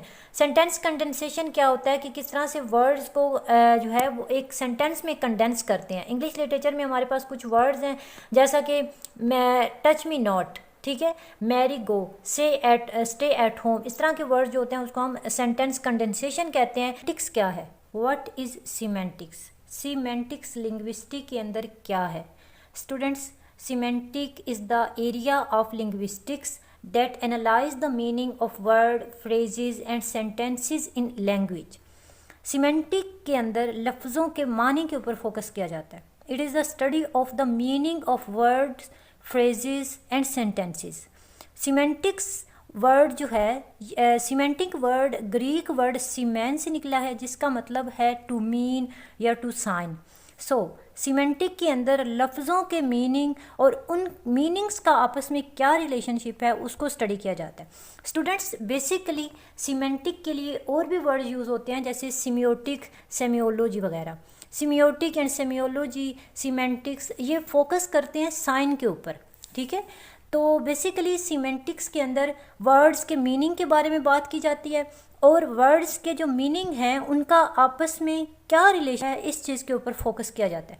स्टूडेंट्स हम सीमेंटिक्स में साउंड को स्टडी नहीं करते, ठीक है, फॉर्म को स्टडी नहीं करते, उसके अलावा हम इसकी जो मॉर्फीम्स हैं उसकी स्टडी नहीं करते। मीन्स हम फॉर्म्स, मॉर्फीम्स एंड साउंड इसकी स्टडी जो इस टॉपिक में डिस्कस कर चुके हैं। सिंटैक्स के अंदर हम वर्ड्स के स्ट्रक्चर की स्टडी करते हैं, वर्ड्स के फॉर्म की स्टडी करते हैं। तो सीमेंटिक्स के अंदर हम उन वर्ड्स के मीनिंग की स्टडी करते हैं और उन मीनिंग्स का आपस में क्या कनेक्शन होता है, क्या रिलेशन होता है, उस चीज़ की स्टडी हम सीमेंटिक्स के अंदर करते हैं। The study of semantics include the study of how meaning is constructed. Simple form में अगर हम देखें तो सीमेंटिक्स के अंदर मीनिंग के तमाम एस्पेक्ट्स की स्टडी की जाती है, किस तरह से वो कंस्ट्रक्ट होते हैं, किस तरह से इंटरप्रेट होते हैं, किस तरह से क्लैरिफाइड होते हैं, निगोशिएट होते हैं, सिंप्लीफाइड किया जाता है या फिर उनको किस तरह से इलस्ट्रेट किया जाता है। So simply semantic is the study of the meaning of words, phrases and sentences. तो जैसा कि हम बात कर रहे हैं मीनिंग के बारे में, जैसा कि हमने पढ़ा कि सीमेंटिक्स के अंदर मीनिंग की स्टडी की जाती है, तो स्टूडेंट्स मीनिंग की भी कई टाइप्स होती हैं। टाइप्स ऑफ मीनिंग्स में हमारे पास यहाँ पे जो टाइप्स मौजूद हैं उनमें हमारे पास first one is denotative and second one is connotative meanings and then we have lexical meanings and grammatical meanings. सबसे पहले हम समझेंगे कि डिनोटेटिव मीनिंग्स क्या होते हैं। डिनोटेटिव मीनिंग्स जिनको हम कॉन्सेप्चुअल मीनिंग भी कहते हैं, डिनोटेटिव मीनिंग को सरफेस मीनिंग भी कहा जाता है। डिनोटेटिव मीनिंग से मुराद लफ्ज़ों के वो मानी हैं जो हमें डिक्शनरी से पता चलते हैं, जिनको हम डायरेक्ट मीनिंग भी कहते हैं, सरफेस मीनिंग भी कहते हैं। जैसे अगर आपको वर्ड है बैग, इसका मतलब नहीं पता, इसका मीनिंग आपको नहीं पता, तो आप डिक्शनरी में इसको चेक करते हैं तो आपको डिक्शनरी में जो मीनिंग नज़र आता है वो लिटरल मीनिंग होता है, और वो मीनिंग जो है उसको हम डिनोटेटिव मीनिंग या फिर कॉन्सेप्चुअल मीनिंग कहते हैं। इसी तरह से यहाँ पे हमारे पास एग्जाम्पल के तौर पे दो वर्ड्स मौजूद हैं, जैसे मनी एंड नीडल। अगर आप मनी या फिर नीडल का जो वर्ड है इसके डिक्शनरी में मीनिंग चेक करते हैं तो इट इज़ एन ऑब्जेक्ट। ठीक है, मनी एक ऐसा ऑब्जेक्ट है जिससे हम चीज़ें खरीदते हैं, जो कि हम चीज़ें खरीदने के लिए यूज़ करते हैं, जिसको पैसा कहते हैं। और उसके अलावा अगर हम नीडल का मीनिंग डिक्शनरी में चेक करते हैं, it's mean thin steel object. ठीक है, यानी कि स्टील का एक पतला सा object. Next we have connotative meanings. Connotative meanings means associative meanings. Associative का मतलब होता है एसोसिएट करना, किसी चीज़ से रिलेट करके उसका मीनिंग बनाना। जैसे अगर हम बात करते हैं मनी की या फिर नीडल की, अगर मनी का लफ्ज़ है, अगर हम उसके एसोसिएटिव मीनिंग बनाते हैं या जिसको हम डीप मीनिंग कहते हैं, इमोटिव मीनिंग्स भी इसको कहा जाता है, ऐसे मीनिंग्स जिनके साथ इमोशंस जुड़े हों या फिर फीलिंग्स जुड़ी हों। जैसे मनी का लफ्ज़ है, अगर हम मनी का लफ्ज़ सुनते हैं तो उसका कनोटेटिव मीनिंग ऐसा होगा कि ऐसा एक चीज़ जो रिच या फिर जॉब या फिर कॉइन के तौर पे हमारे माइंड में आता है, तो उसको हम एसोसिएट करते हैं पैसे के साथ। ज़ाहिर है रिच जो है, जिसके पास पैसा होगा वो रिच होगा। ठीक है, जॉब होल्डर होगा या फिर कॉइन जो है उसको हम मनी कहते हैं। ठीक है, इसी तरह से नीडल है, अगर नीडल के एसोसिएटिव मीनिंग्स देखें, इमोटिव मीनिंग्स देखें, तो इस नीडल से कनेक्ट है इलनेस, ब्लड, थ्रेट, निटिंग या फिर पेन वगैरह। Next we have lexical and grammatical meanings. Lexical meanings कौन से होते हैं? Usually nouns, verbs and adjectives have some kind of intrinsic meanings. They refer to objects, actions and qualities that can be identified in the external world, such as book, pencil, beauty, going, walking, etc. Students, lexical meanings में adjectives, noun, verb आते हैं, जैसे जिनके अपने intrinsic meanings होते हैं, जिनके अपने एक्चुअल मीनिंग्स होते हैं। ये ऑब्जेक्ट को, एक्शन को और क्वालिटीज़ को रेफ़र करते हैं, जैसे book, pencil, walking, talking, watching, beauty. ये तमाम वर्ड्स जिनके अपने मीनिंग हों एक्चुअल में, उनको हम लेक्सिकल मीनिंग कहते हैं। Then we have grammatical meanings. Meanings में यूजली आर्टिकल्स आते हैं, कंजक्शंस, प्रेपोजिशंस आते हैं। इनके अपने कोई इंडिपेंडेंट मीनिंग नहीं होते। ठीक है, they don't have their independent meanings, only gives meaning with some lexical items. Such words are supposed to have grammatical meanings such as on, and, the, etcetera. Students, grammatical means usually articles आते हैं, conjunctions आते हैं, prepositions आते हैं। इनके अपने कोई independent meaning नहीं होते, बल्कि ये लेक्सिकल आइटम्स के साथ मिलकर मीनिंग कन्वे करते हैं। For example a, the, and, on, etcetera. Students, semantic features वो फीचर्स होते हैं जो लफ्ज़ों के मीनिंग को डिस्क्राइब करते हैं। मीन्स हर लफ्ज़ के पीछे कुछ मानी होते हैं। उन मीनिंग्स को, उन मानियों को समझने के लिए हमें सीमेंटिक फीचर्स को यूज़ करना पड़ता है। सीमेंटिक फीचर्स मीन्स, जिस तरह से यहाँ पे एग्जाम्पल मौजूद है, semantic features have been used to analyze how words in language are connected to each other. किस तरह से वर्ड्स एक लैंग्वेज में एक दूसरे के साथ कनेक्ट होते हैं। फीचर्स सच एज, यहाँ पे एग्जांपल है ह्यूमन की। ठीक है, human plus adult can be treated as basic element और component of meaning in an approach called exponential analysis. ठीक है, सीमेंटिक फीचर्स एनालिसिस भी हमारे पास मौजूद है, एक टेबल के थ्रू हम इसको समझते हैं। फिर हमारे पास सीमेंटिक फीचर्स एनालिसिस जो है, ये चार्ट भी मौजूद है, आप इसके थ्रू अच्छे से समझ सकते हैं सीमेंटिक फीचर्स को। स्टूडेंट्स, यहाँ पे हमारे पास ह्यूमन कैटेगरी है। ठीक है, ह्यूमन कैटेगरी के थ्रू भी हम इसको समझ सकते हैं, बर्ड्स कैटेगरी के थ्रू, इंसेक्ट्स कैटेगरी के थ्रू। तो यहाँ पे आप देख सकते हैं, बॉय हमारे पास क्या है, ह्यूमन बीइंग है, and girl is also human being, man, women. ठीक है, ह्यूमन, अडल्ट, ह्यूमन, यस, तमाम जो हैं ये तमाम ह्यूमंस हैं। तो आप देख सकते हैं प्लस का साइन यहाँ पे यूज़ हुआ है। साइन क्या है? प्लस का साइन है, मीन्स बॉय भी ह्यूमन है, गर्ल भी ह्यूमन है, मैन एंड वीमेन भी ह्यूमंस हैं, ठीक है। Adult, boy girl no adult नहीं है, मैन एंड वुमेन जो हैं ये अडल्ट हैं। Then female, boy is not female, यहाँ पे आप माइनस देख सकते हैं, girl is a female, man not female minus, and women plus because she is female.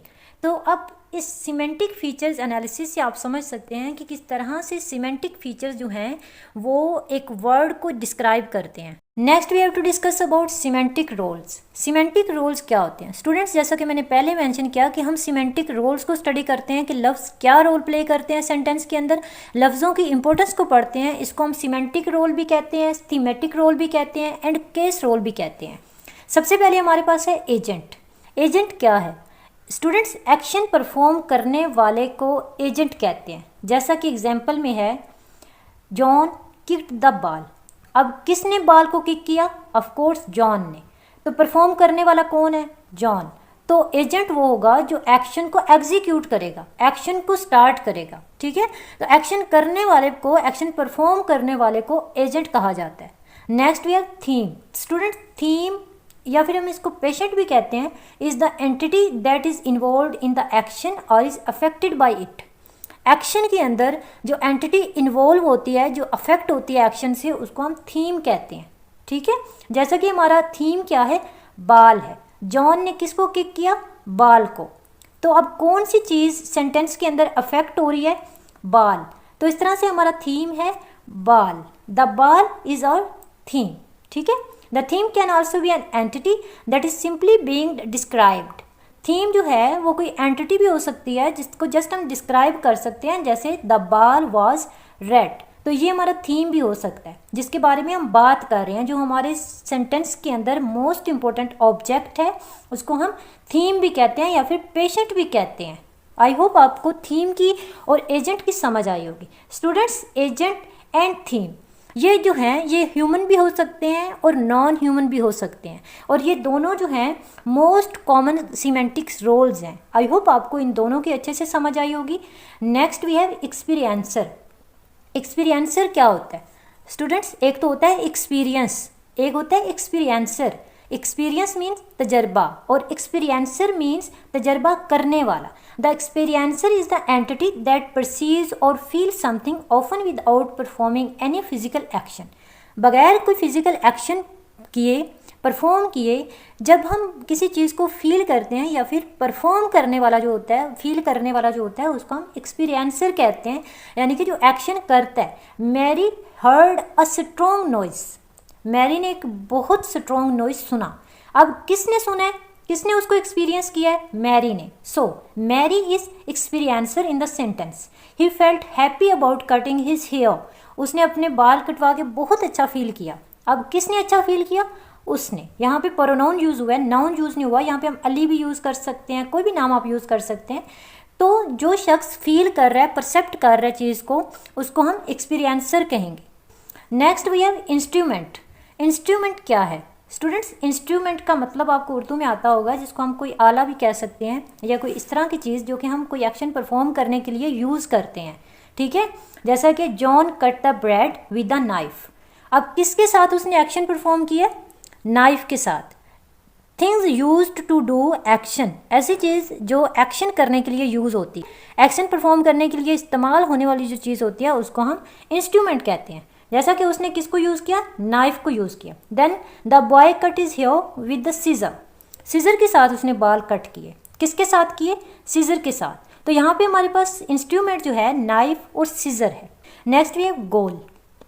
गोल का क्या मतलब है? हमारा जो एंडिंग पॉइंट होता है, the goal is the end point or direction of an action, ठीक है। जिस तरफ हमने एक्शन करना होता है, ऑफन रिलेटेड टू मूवमेंट और चेंज, यानी कि जिस साइड पे हम मूवमेंट करके जा रहे होते हैं उसको हम अपना गोल कहते हैं। जैसे मेरा गोल है कि मैंने यहाँ से वहाँ तक जाना है, तो वहाँ तक जाना मेरा गोल होगा। The cat ran to the door. अब कैट का जो गोल है वो क्या है? डोर तक जाना, ठीक है। She handed the magazine back to George. अब उसका क्या मकसद था कि वो मैगजीन जो है वो जॉर्ज को दे दे, क्या उसका पर्पस था? जॉर्ज को देना। तो यहाँ पे गोल क्या हुआ? George and door. Next we have source. Source क्या है? Source is the starting point of an action. किसी एक्शन का स्टार्टिंग पॉइंट जो होता है, जहाँ से वो एक्शन शुरू हो रहा होता है, वो होता है सोर्स। जैसा कि एग्जाम्पल के थ्रू समझते हैं, she received the letter from her friend. किससे उसने लेटर रिसीव किया? अपनी दोस्त से। तो सोर्स क्या हुआ? उसकी दोस्त। ठीक है, she received the letter from her friend. Next example देखें, she bought some books from book shop. कहाँ से बुक्स खरीदी उसने? बुक शॉप से। तो सोर्स क्या हुआ? Book shop. आई होप आपको सोर्स एंड गोल की समझ आई होगी। Next we have location. Location ऐसी जगह होती है जहाँ पर एक्शन परफॉर्म हुआ होता है। ठीक है, जैसा कि एग्जाम्पल है, the kids played in the park. कहाँ पे बच्चे खेल रहे हैं? पार्क के अंदर। तो पार्क क्या होगा? लोकेशन होगा। ठीक है स्टूडेंट्स, यहाँ पे डिफरेंट सिमेंटिक रोल्स को मेंशन किया गया इस चार्ट के अंदर।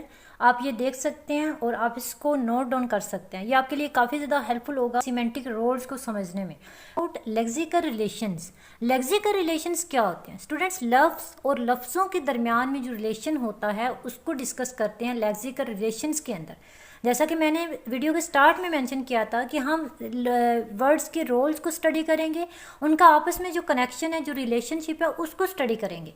तो सबसे पहले हमारे पास है सिनोनिम्स। सिनोनिम्स क्या होते हैं students? Synonyms are very closely related words having same meanings. जिस तरह से big and large, cab, taxi, हम कैब को टैक्सी भी कहते हैं, ब्रॉड को हम वाइड भी कहते हैं, बाय को हम बाय करना, परचेज करना भी कहते हैं, हार्ड को हम डिफ़िकल्ट भी कहते हैं। ठीक है, तो ये जो वर्ड्स हैं यहाँ पे ये सिनोनिम्स मेंशन किए हुए हैं। ठीक है स्टूडेंट्स, आपको एक पॉइंट याद रखना है कि सिनोनिम्स में टोटल सेमनेस नहीं होती। बहुत सारे ऐसे वर्ड्स होते हैं, ऐसे सिनोनिम्स होते हैं जो सेंटेंस में यूज़ हों तो वो ऑड लगते हैं। जैसा कि मैं आपको छोटी सी एग्जांपल देती हूँ, अगर हम सेंटेंस में वर्ड आंसर की जगह पे रिप्लाई लिखते हैं तो क्या वो करेक्ट होगा? करेक्ट होगा, क्योंकि आंसर का भी मतलब है जवाब देना, रिप्लाई का मतलब भी है जवाब देना, लेकिन वो सेंटेंस ओड लगेगा। तो हमें सेंस के अकॉर्डिंग सिनोनिम्स को भी यूज़ करना होता है। Next we have antonyms. Antonyms क्या होते हैं? Two forms with opposite meanings are called antonyms. दो इस तरह के वर्ड्स जिनके आपस में ऑपोजिट मीनिंग होते हैं उनको हम एंटोनिम्स कहते हैं। जैसे अलाइव, डेड, जिंदा, मुर्दा, बाय, सेल, खरीदना, बेचना, तेज, slow, old, new, rich, poor, etcetera. Means दो ऐसे वर्ड्स जो आपस में ऑपोजिट मीनिंग देते हो उनको हम एंटोनिम्स कहते हैं। हिपोनिमी क्या है? When the meaning of one form is included in the meaning of another, the relationship is described as hyponymy. अब इसको एग्जाम्पल के थ्रू समझते हैं, क्योंकि हिपोनिमी जो है वो कॉम्प्लेक्स है। तो हिपोनिमी को हम और एग्जाम्पल के साथ समझते हैं। जैसा कि हम एनिमल की बात करते हैं, तो जब हम एनिमल की बात करते हैं तो उसमें हमारे पास हॉर्स आ जाते हैं, डंकी, बफेलोस, काउ, ये तमाम जो कैटेगरीज है एनिमल की, वो तमाम इस वर्ड के साथ कनेक्टेड है। ठीक है, इस वर्ड में इंक्लूड है, उसको हम कहेंगे एपोनिमी। इसी तरह से अगर हम इंसेक्ट की बात करते हैं तो जितने भी इंसेक्ट हैं वो वर्ड इंसेक्ट के साथ कनेक्ट करते हैं, तो उसको हम कहेंगे hyponymy of insects. Then we have flowers. अगर हम फ्लावर की बात करते हैं तो उसमें रोज़ आता है। तो जब हम एक वर्ड की बात करते हैं तो ऑटोमेटिकली हमारे माइंड में दूसरा वर्ड आता है, तो उसको हम हिपोनिमी कहते हैं। प्रोटोटाइप क्या होता है? The idea of the instance of a category is known as the prototype. Students, prototype में इस तरह से हम इसको समझ सकते हैं कि एक ऐसी चीज़ जो रिजेम्बलेंस तो दूसरी चीज़ से रख रही हो, लेकिन उसके फीचर्स और उसकी क्वालिटीज़ जो हैं वो सेम ना हो। ठीक है, जैसा कि हम एग्जाम्पल लेते हैं पिजन और पेंगुइन, ये दोनों दिखने में सेम है, रिजेंबल रखते हैं, आपस में रिजेंबलेंस रखते हैं, लेकिन पिजन की क्वालिटीज़ और फीचर्स डिफरेंट हैं और पेंगुइन के क्वालिटीज़ और फीचर्स डिफरेंट हैं। तो हम कह सकते हैं pigeon is prototype of penguin. Next we have homophones. Homophones क्या होते हैं students? Homophone when two are more different written form have the same pronunciation, they are described as homophones. जिस तरह से आप इनको पेयर ऑफ वर्ड्स भी कह सकते हैं, जिस तरह से पेयर ऑफ वर्ड्स होते हैं तो वो स्पेल प्रोनाउंसिएशन उनकी सेम होती है बट उनके मीनिंग डिफरेंट होते हैं। ठीक है, तो होमोफोन्स भी ऐसे ही हैं, जब दो वर्ड्स, दो रिटन फॉर्म्स जो हैं वो सेम प्रोनाउंसिएशन दे रही हूँ तो उनको हम होमोफोन्स कहते हैं। जैसे bear, bare, flour, floor, meat, meet. जैसे मीट का मतलब होता है गोश्त और मीट का मतलब होता है मिलना। तो वो वर्ड्स जो रिटन फॉर्म में सेम प्रोनाउंसिएशन दे रहे हों बट उनके स्पेलिंग भी डिफरेंट हो और उनके मीनिंग भी डिफरेंट हो तो उनको हम होमोफोन्स कहते हैं। We use the term homonyms when one form written और स्पोकन हैज़ टू और मोर अनरिलेटेड मीनिंग्स। जब एक रिटन वर्ड या फिर स्पोकन वर्ड के एक से ज़्यादा मीनिंग्स होते हैं तो उसको हम होमोनिम्स कहते हैं। जैसा बैट एक फ्लाइंग क्रिएचर है, ठीक है, बैट यूज्ड होता है स्पोर्ट्स के अंदर।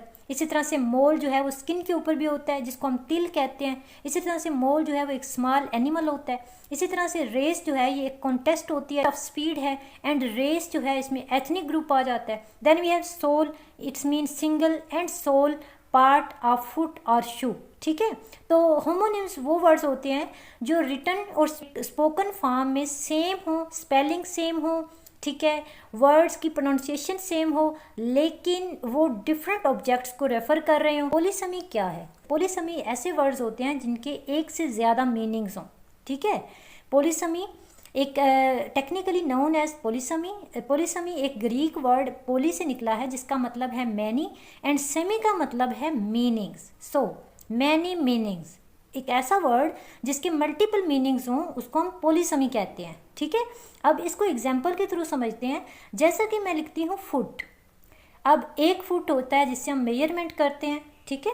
फुट ऑफ अ बेड भी हो सकता है, फुट ऑफ अ पर्सन भी हो सकता है, फुट ऑफ अ माउंटेन भी हो सकता है। इसी तरह से वर्ड है हेड। हेड जो है ये किसी कंपनी का भी हेड हो सकता है, ठीक है, किसी पर्सन का भी हेड हो सकता है।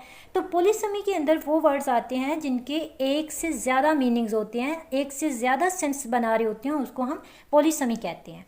It is a relationship between two words. दो लफ्ज़ों के बीच में जो रिलेशनशिप होता है that is based on daily life experience, that close connection can be based on a container content relations। Container content relation को हम मेटोनिमी कहते हैं। जैसा कि अगर हम बोतल की बात करेंगे तो उसमें कोक होगी, कैन की बात करेंगे तो उसमें जूस होगा, और अगर हम होल पार्ट की बात करें, होल पार्ट रिलेशन की बात करें तो car and wheel, house, roof, ठीक है। तो ये एक कंटेनर कंटेंट रिलेशन को हम मेटोनिमी कहते हैं। Next we have collocation. Collocation क्या है? Words that frequently appears together.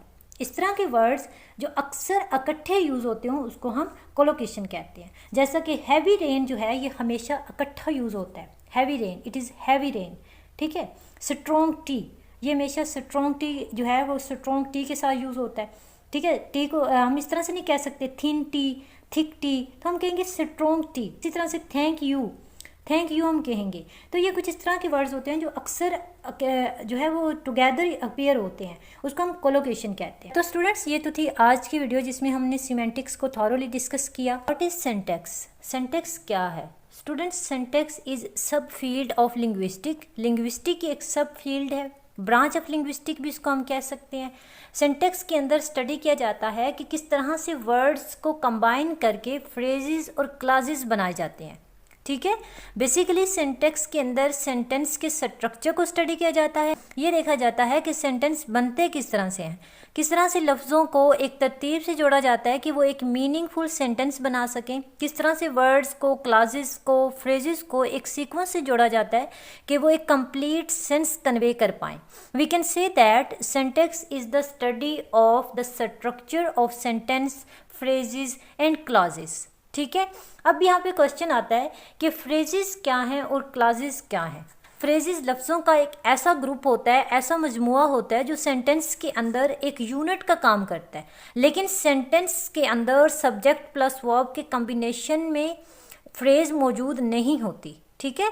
Phrase की भी कई टाइप्स हैं, जैसे noun phrase, verb phrase, adjective phrase, adverb phrase, preposition phrase and Geraint phrase. Next हमारे पास है क्लास। क्लास क्या होती है स्टूडेंट्स? क्लास लफ्ज़ों का एक ऐसा ग्रुप होता है जिसमें सब्जेक्ट भी मौजूद होता है, प्रेडिकेट भी मौजूद होता है। We can say that clauses sentence के बिल्डिंग ब्लॉक्स होती हैं, ठीक है। क्लासेस की भी टू टाइप्स हैं, independent clause and dependent clause. Students independent clauses वो क्लासेस होती हैं जो अकेले खड़ी हो सकती हैं, अपने मीनिंग कन्वे कर सकती हैं, जैसे गो टू द स्टोर, ठीक है। अब इस सेंटेंस में देखें, फर्स्ट पे हमारे पास है I, it is the subject, and then went to the store. The store क्या है, ये प्रीडिकेट है। इसी तरह से डिपेंडेंट क्लास है। डिपेंडेंट क्लासेस ऐसी क्लासेस होती हैं जो अकेले स्टैंड नहीं कर सकती, उनको अपना मीनिंग कन्वे करने के लिए इंडिपेंडेंट क्लास की ज़रूरत होती है। ठीक है, जैसा कि एग्जाम्पल लिखते हैं, बिकॉज आई फॉरगेट माई की, बिकॉज आई फॉरगेट माई की। अब यहाँ पे आई जो है ये सब्जेक्ट है और फॉरगेट माई की जो है ये क्या है, प्रीडिकेट है।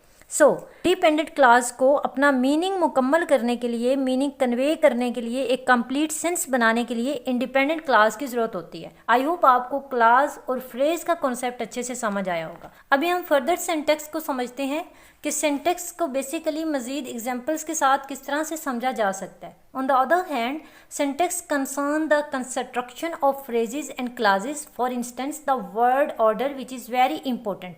सिंटेक्स के अंदर फ्रेजेस और क्लासेस की कंस्ट्रक्शन को देखा जाता है। ठीक है, जैसा कि मैंने अभी आपको फ्रेजेस और क्लासेस का कॉन्सेप्ट बताया, तो स्टूडेंट्स फ्रेजेस और क्लासेस को अच्छे से वर्ड ऑर्डर में रखना ताकि वो एक कंप्लीट सेंटेंस भी बनाएं और एक सेंस भी कन्वे करें। जैसा कि एग्जांपल हम यहाँ पे देखते हैं, Jazib gave a rose to Sadia. Jazib ने सादिया को एक रोज दिया। ठीक है, सादिया अ रोज Jazib gave.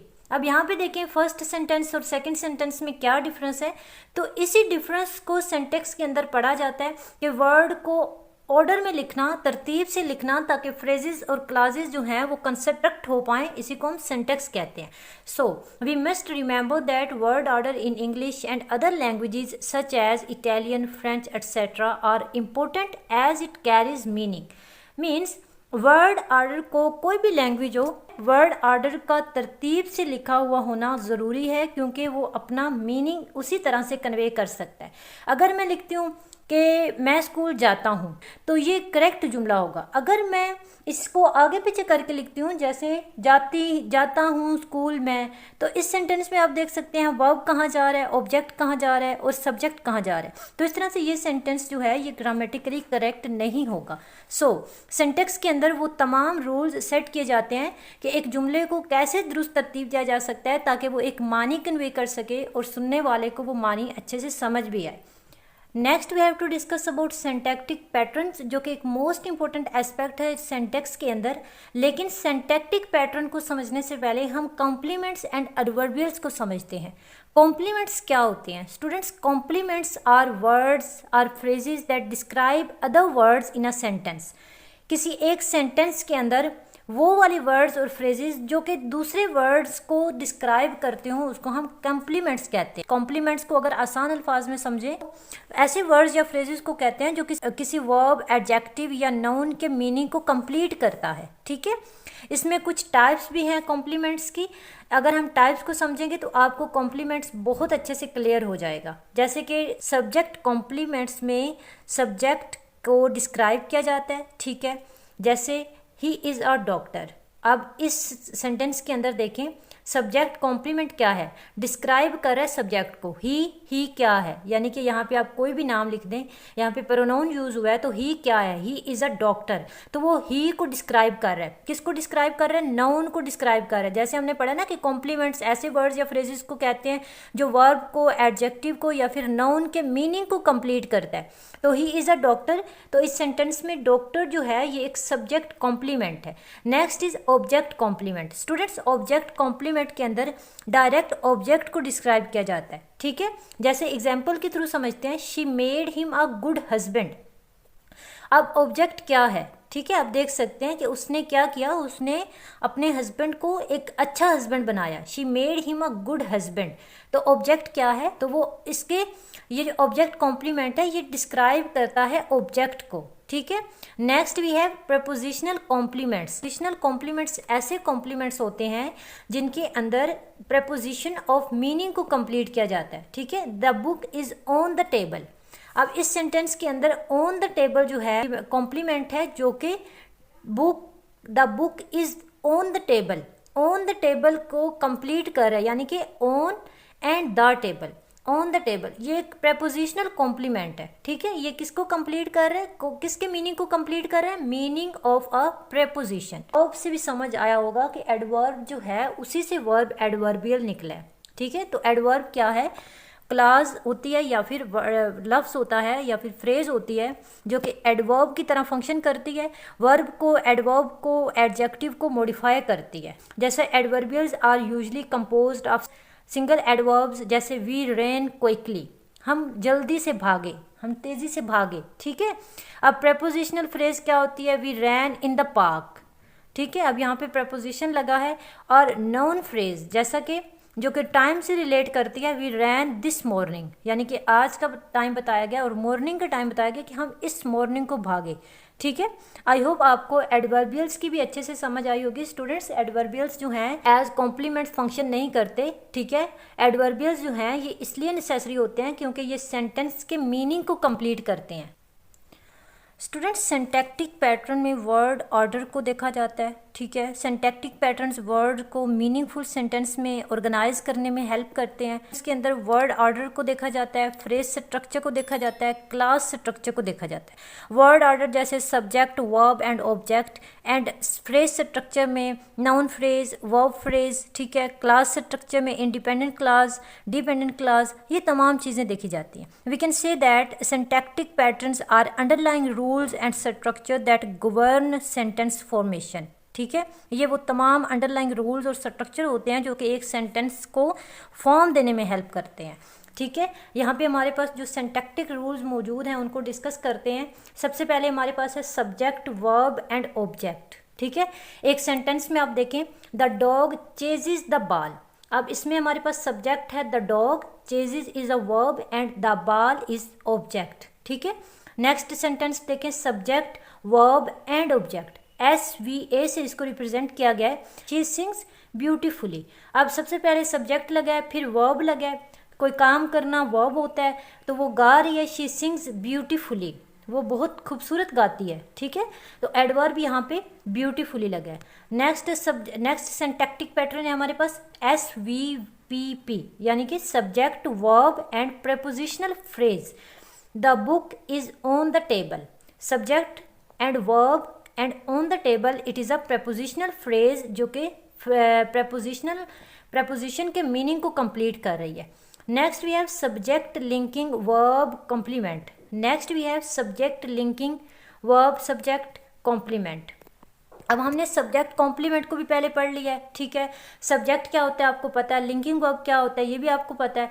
He is a doctor, he is a subject, is a linking verb and और doctor is a subject complement. क्योंकि हमने कॉम्प्लीमेंट्स में पढ़ा है कि सब्जेक्ट कॉम्प्लीमेंट क्या होता है, सब्जेक्ट के मीनिंग को डिस्क्राइब करता है। तो यहाँ पे और डॉक्टर क्या है, it is a subject complement. Next we have subject and verb and object plus object, यानी कि एक सेंटेंस के अंदर एक सब्जेक्ट यूज़ हुआ है, एक वर्ब यूज़ हुई है और दो ऑब्जेक्ट यूज़ हुए हैं। जैसे she gave him a gift, she gives him a gift, she is a subject, gives यहाँ पे मेंशन किया हुआ है, आप इसको देख सकते हैं कि किस तरह से वर्ड ऑर्डर को ग्रामेटिकली तरतीब दिया गया और किस तरह से इनको जोड़ा गया, ठीक है, किस तरह से इनको फॉर्म दिया गया। Subject, verb, adverb, prepositional phrase. They drive carefully around the corner, they drive carefully around the corner. यहाँ पे आप देखें सबसे पहले सब्जेक्ट, फिर वर्ब, फिर adverb and then prepositional phrase लगाया गया, ठीक है। नेक्स्ट हमारे पास है last and 7 syntactic pattern is subject, verb, that and clause, ठीक है। तो यहाँ पे देखिए सब्जेक्ट लगा है she says that she is tired. तो आप यहाँ पे देख सकते हैं subject plus verb and then that and then clause. She says that she is tired, ठीक है। यहाँ पे दैट का यूज हुआ है और दैट के बाद ये क्लास लगी है, शी इज टायर्ड, ठीक है। She says that she is tired. I hope आपको सिंटैक्टिक पैटर्न की अच्छे से समझ आई होगी। स्टूडेंट्स, सिंटैक्टिक पैटर्न्स के अंदर जस्ट वर्ड ऑर्डर को देखा जाता है, फ्रेज स्ट्रक्चर और क्लास स्ट्रक्चर को देखा जाता है। वी कैन से दैट कि ये एक अंडरलाइंग पैटर्न है, अंडरलाइंग रूल्स हैं, स्ट्रक्चर हैं जो कि एक सेंटेंस को फॉर्म करने में हमारी हेल्प करते हैं। Next we have to discuss about linguistic units, ठीक है। लिंग्विस्टिक यूनिट्स जिसमें हमारे पास कॉन्स्टिट्यूएंट्स आते हैं। स्टूडेंट्स, सिंटैक्स के अंदर सेंटेंस पैटर्न को ही इम्पोर्टेंट समझा जाता है, ठीक है, सेंटेंस को ही स्ट्रेट पॉइंट समझा जाता है, लेकिन सेंटेंस के स्ट्रक्चर को बनाने के लिए कुछ स्मॉलर यूनिट्स यूज़ होते हैं जिनको बिल्डिंग ब्लॉक्स भी कहा जाता है। ये वो पार्ट्स हैं जिनमें एक सेंटेंस को सेगमेंट किया जाता है। वो सेगमेंट्स जो होते हैं वो सेंटेंस के कॉन्स्टिट्यूएंट्स कहलाते हैं, ठीक है। और इन कॉन्स्टिट्यूएंट्स के लिए एक टर्म यूज़ होती है जो कि है ICS, ठीक है। ICS का मतलब है इमीडिएट कॉन्स्टिट्यूएंट्स, ठीक है। इमीडिएट कॉन्स्टिट्यूएंट्स क्या होते हैं स्टूडेंट्स? इमीडिएट कॉन्स्टिट्यूएंट्स सेंटेंस के IC एनालिसिस, इसको हम IC एनालिसिस भी कहते हैं। IC एनालिसिस के अंदर सेंटेंस को इमीडिएट कॉन्स्टिट्यूएंट्स में ब्रेक डाउन किया जाता है। इसमें हायरार्किकल स्ट्रक्चर ऑफ सेंटेंस को आइडेंटिफाई किया जाता है कि किस तरह से लफ्ज़ों को जोड़ के फ्रेजेस और क्लासेस बनाए जाते हैं। We can say that IC analysis is a method for analysing structure of a sentence, ठीक है। सेंटेंस के स्ट्रक्चर को एनालाइज करने का जो तरीका होता है उसको ICS एनालिसिस कहते हैं। Immediate constituents analysis involve break down sentences into their immediate constituents, the smaller units that make up a sentence. This method helps in understanding the syntactic structure and the relationship between different parts of sentence. IC analysis से हमें ये help मिलती है कि different parts जो sentence के अंदर मौजूद हैं उनका आपस में क्या रिलेशनशिप है। ICS एनालिसिस जो है ये सेंटेंस के स्ट्रक्चर को एनालाइज करने का एक मेथड है, ठीक है। हम इसको एग्जांपल के थ्रू समझते हैं। सबसे पहले हमारे पास एक सिंपल सेंटेंस है, the cat sat on the mat, ठीक है। अब यहाँ पे आप देखें there are total 6 words, the cat sat on the mat, ठीक है। अगर हम इस सेंटेंस का ICS एनालिसिस करते हैं या इसमें से हम इमीडिएट कॉन्स्टिट्यूएंट्स को आइडेंटिफाई करते हैं तो सबसे पहले हम सेंटेंस को 2 पार्ट्स में ब्रेक करते हैं। द कैट सैट, ठीक है। फर्स्ट सेंटेंस हमारे पास बनता है, फर्स्ट पार्ट हमारे पास बनता है द कैट सैट, और सेकेंड पार्ट हमारे पास बनता है ऑन द मैट। अब इन 2 पार्ट्स को फर्दर हम डिवाइड करते हैं। फर्स्ट पे हमारे पास है द कैट। द कैट क्या है? The is a article and cat is a noun. The cat हमारे पास क्या है? It is a noun phrase. And sat क्या है? इट इज़ अ वर्ब, ठीक है।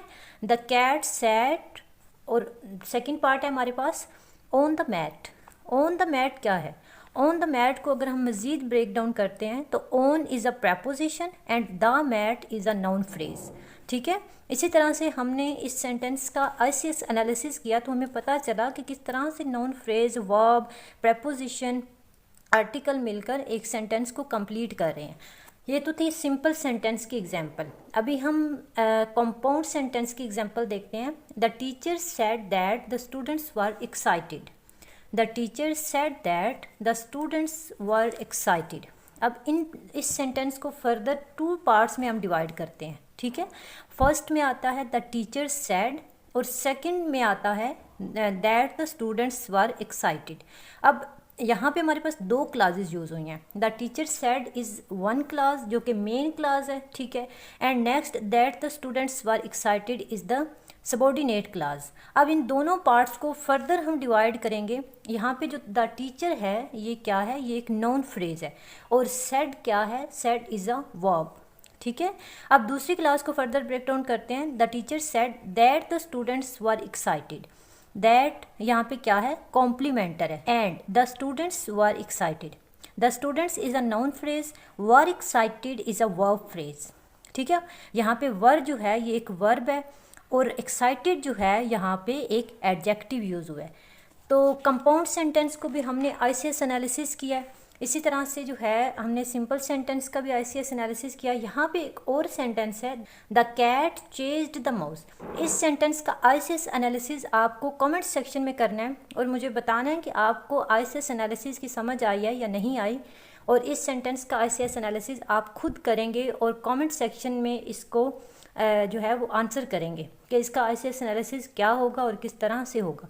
What is pragmatic? प्रैग्मेटिक क्या है students? Pragmatic is a branch of linguistics. It is contextual study of meaning, ठीक है।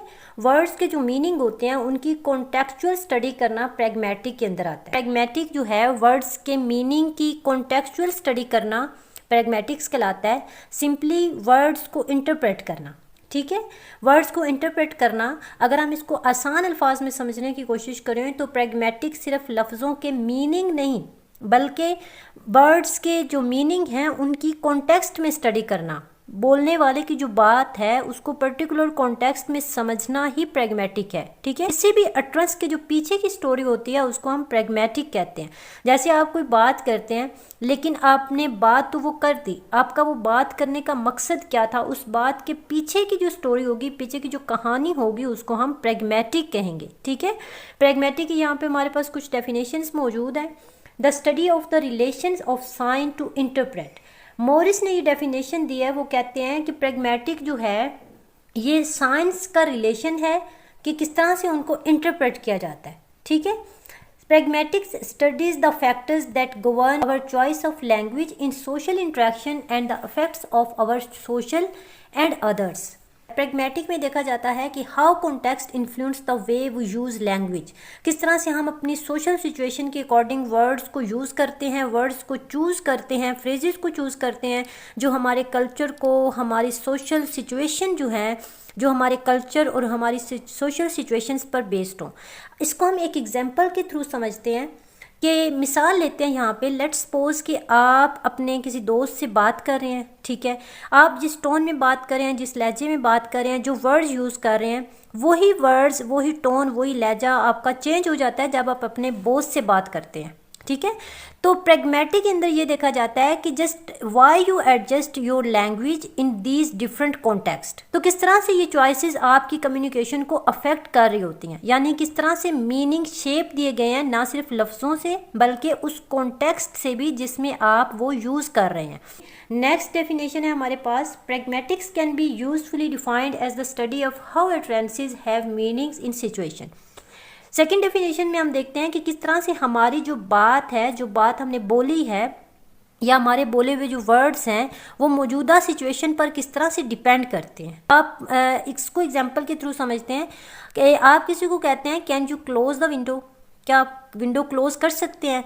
कॉन्टेक्स्ट के अकॉर्डिंग जो है ये कमांड भी हो सकती है, ये एक पोलाइट रिक्वेस्ट भी हो सकती है। ठीक है, ये ऑर्डर भी हो सकता है कि आप विंडो बंद कर दें, या आप विंडो बंद कर सकते हैं। तो सिचुएशन के अकॉर्डिंग जो मीनिंग जो है डिफाइन किए जाते हैं उसको हम प्रैग्मेटिक कहते हैं। Pragmatic is the study of how more gets communicated than is said.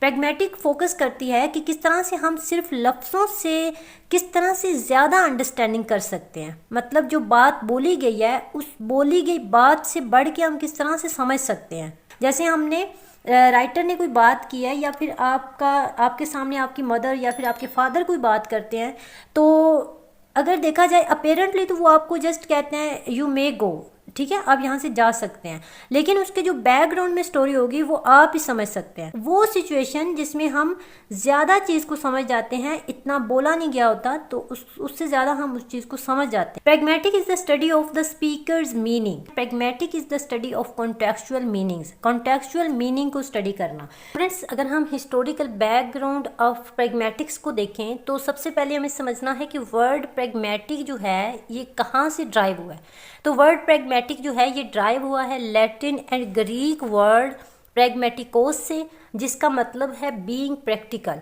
ठीक है, बीइंग प्रैक्टिकल यानी कि प्रैक्टिकल होना। 1970s के अंदर लिंग्विस्टिक के अंदर जो है प्रैग्मेटिक्स को इंट्रोड्यूस करवाया गया था। प्रैग्मेटिक लिंग्विस्टिक की ब्रांच है या फिर नहीं है, इसका आंसर यस भी हो सकता है और नो भी हो सकता है। पहले हम पढ़ते हैं कि यस क्यों है।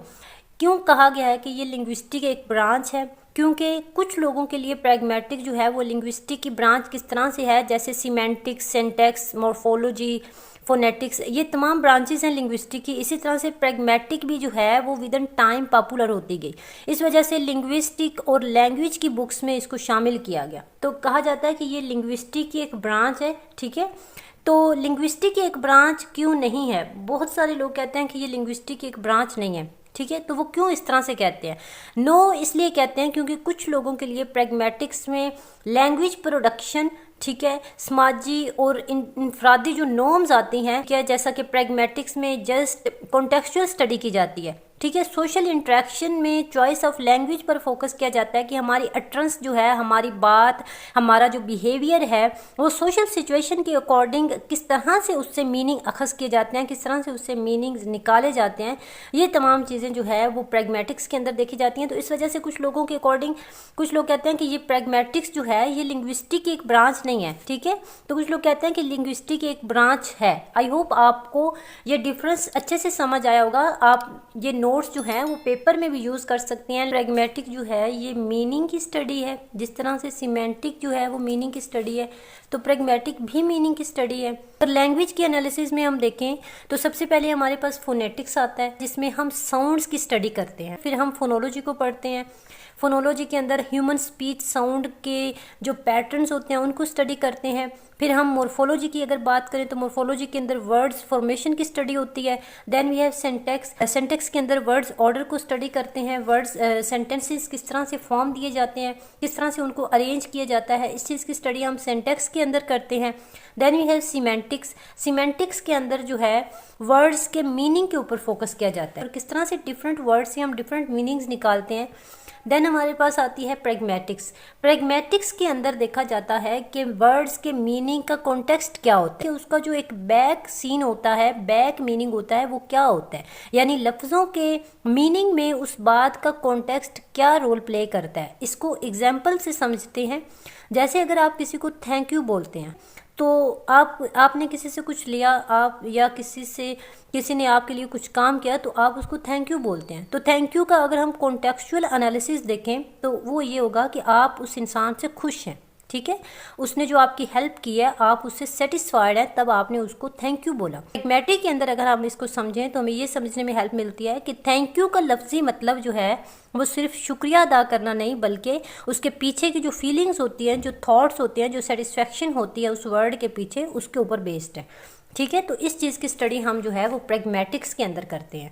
आई होप आपको ये समझ आया होगा कि किस तरह से प्रैग्मेटिक जो है वो भी स्टडी ऑफ मीनिंग है, बट उन मीनिंग का कॉन्टेक्स्ट में जाके स्टडी करना, उसका कॉन्टेक्स्ट समझना कि वो बात क्यों की गई, उसके पीछे रीज़न क्या थी, उस चीज़ को हम प्रैग्मेटिक्स के अंदर पढ़ते हैं। विजिबल मीनिंग का क्या मतलब होता है? इनविजिबल का मतलब होता है ना नज़र आने वाला, ठीक है, यानी कि इनविजिबल। विजिबल नज़र आने वाला, इनविजिबल नज़र ना आने वाला, ठीक है। In many ways pragmatics is the study of meanings, how we recognise what is meant even when it is not actually said और रिटन।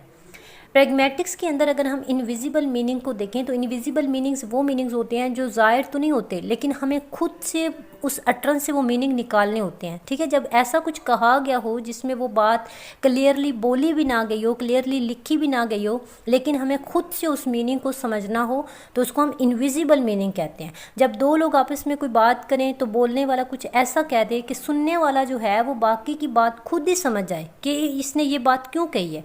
जैसे हम इसको मिसाल से समझते हैं, मैं कहती हूँ आई एम टायर्ड, ठीक है, तो इट्स मीन कि मैं थकी हूँ लेकिन मैं रेस्ट भी करना चाहती हूँ, मुझे पुरसुकून माहौल चाहिए, मुझे जो है वो अपनी नींद पूरी करनी है, मुझे रेस्ट करना है, मुझे किसी से बात नहीं करनी। ये इसके इनविजिबल मीनिंग होंगी, ठीक है।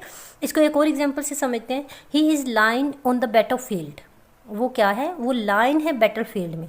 तो इस सेंटेंस में अगर हम इनविजिबल मीनिंग देखें तो वो ये है कि उसको लाइन कहा गया है, वो शेर है तो नहीं, लेकिन इनविजिबल मीनिंग ये है कि उसको ब्रेव कहा गया, उसकी स्ट्रेंथ को बताया गया, ठीक है।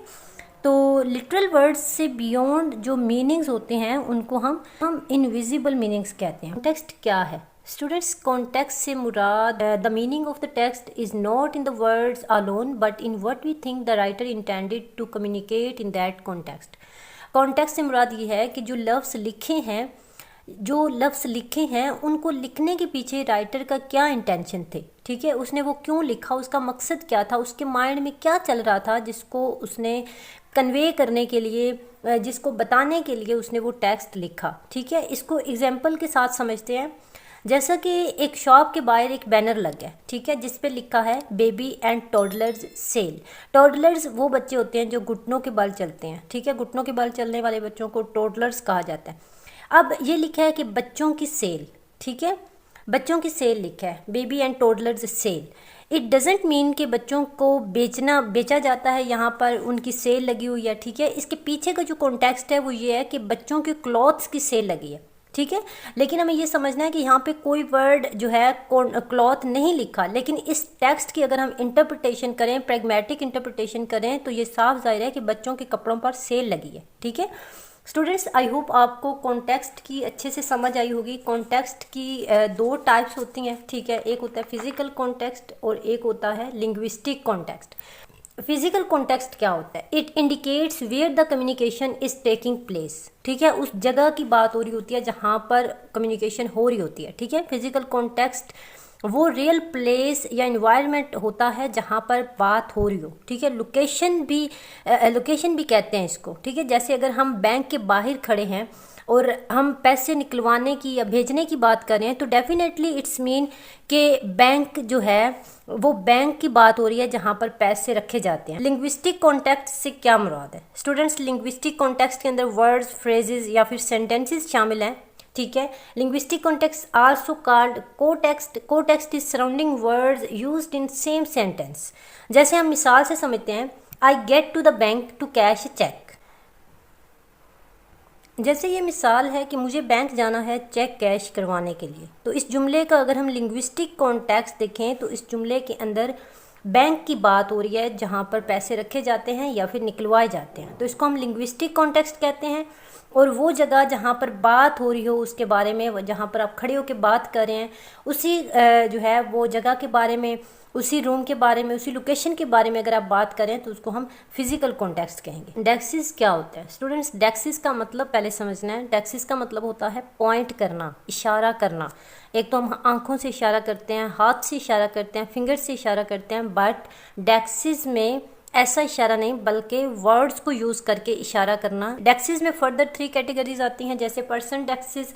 ठीक है, जैसा कि हमने बात की कि किसी शख्स, जगह या चीज़ की तरफ इशारा करना, वो भी लैंग्वेज के थ्रू, तो उसको हम डेक्सिस कहते हैं। पर सेपेटियल डेक्सिस क्या होता है? Spatial deixis are used to point to a place, here, there, behind, front, etcetera. Temporal deixis. Temporal deixis क्या होता है? Temporal deixis are used to point to a time the speaker has in mind. Okay, मुझे ये काम अभी करना है, आज करना है, दिस मॉर्निंग, आज सुबह, या आफ्टर एन आवर, घंटे बाद। ठीक है फ्रेंड्स, रेफरेंस का मतलब क्या होता है? रेफरेंस का मतलब होता है हवाला देना। ठीक है, the reference is an act in which a speaker और writer uses linguistic forms to enable a listener और reader to identify something. Pragmatic के अंदर रेफरेंस वो मेथड है जो स्पेसिफिक चीज़, स्पेसिफिक पर्सन, प्लेस या आइडियाज़ को रेफर करता है, उसको हम रेफरेंस कहते हैं। रेफरेंस करना यानी कि बोलने वाला या लिखने वाला ऐसे अल्फाज को यूज़ करता है कि ऐसे वर्ड्स को यूज़ करता है कि वो रेफ़र करता है पढ़ने वाले को या सुनने वाले को, उसको उसकी बात अच्छे से समझ आ जाए। जैसे उसके अंदर नाम भी आ सकते हैं, Shakespeare, Japan. Definite noun phrase भी हो सकती हैं, the country, the author. Indefinite noun phrases भी हो सकती हैं, जैसे a women, a beautiful place, या फिर प्रोनाउन भी हो सकते हैं, जैसे it, he, she, them, etcetera.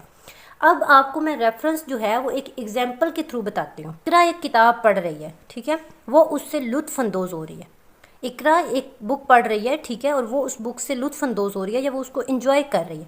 अब इस टेक्स्ट में आप देखें कि वो इकरा जो बुक पढ़ रही है, ठीक है, इकरा एक किताब पढ़ रही है और उस किताब को एंजॉय कर रही है। अब उस जो है इस सेंटेंस के अंदर वो किसको रेफ़र कर रहा है?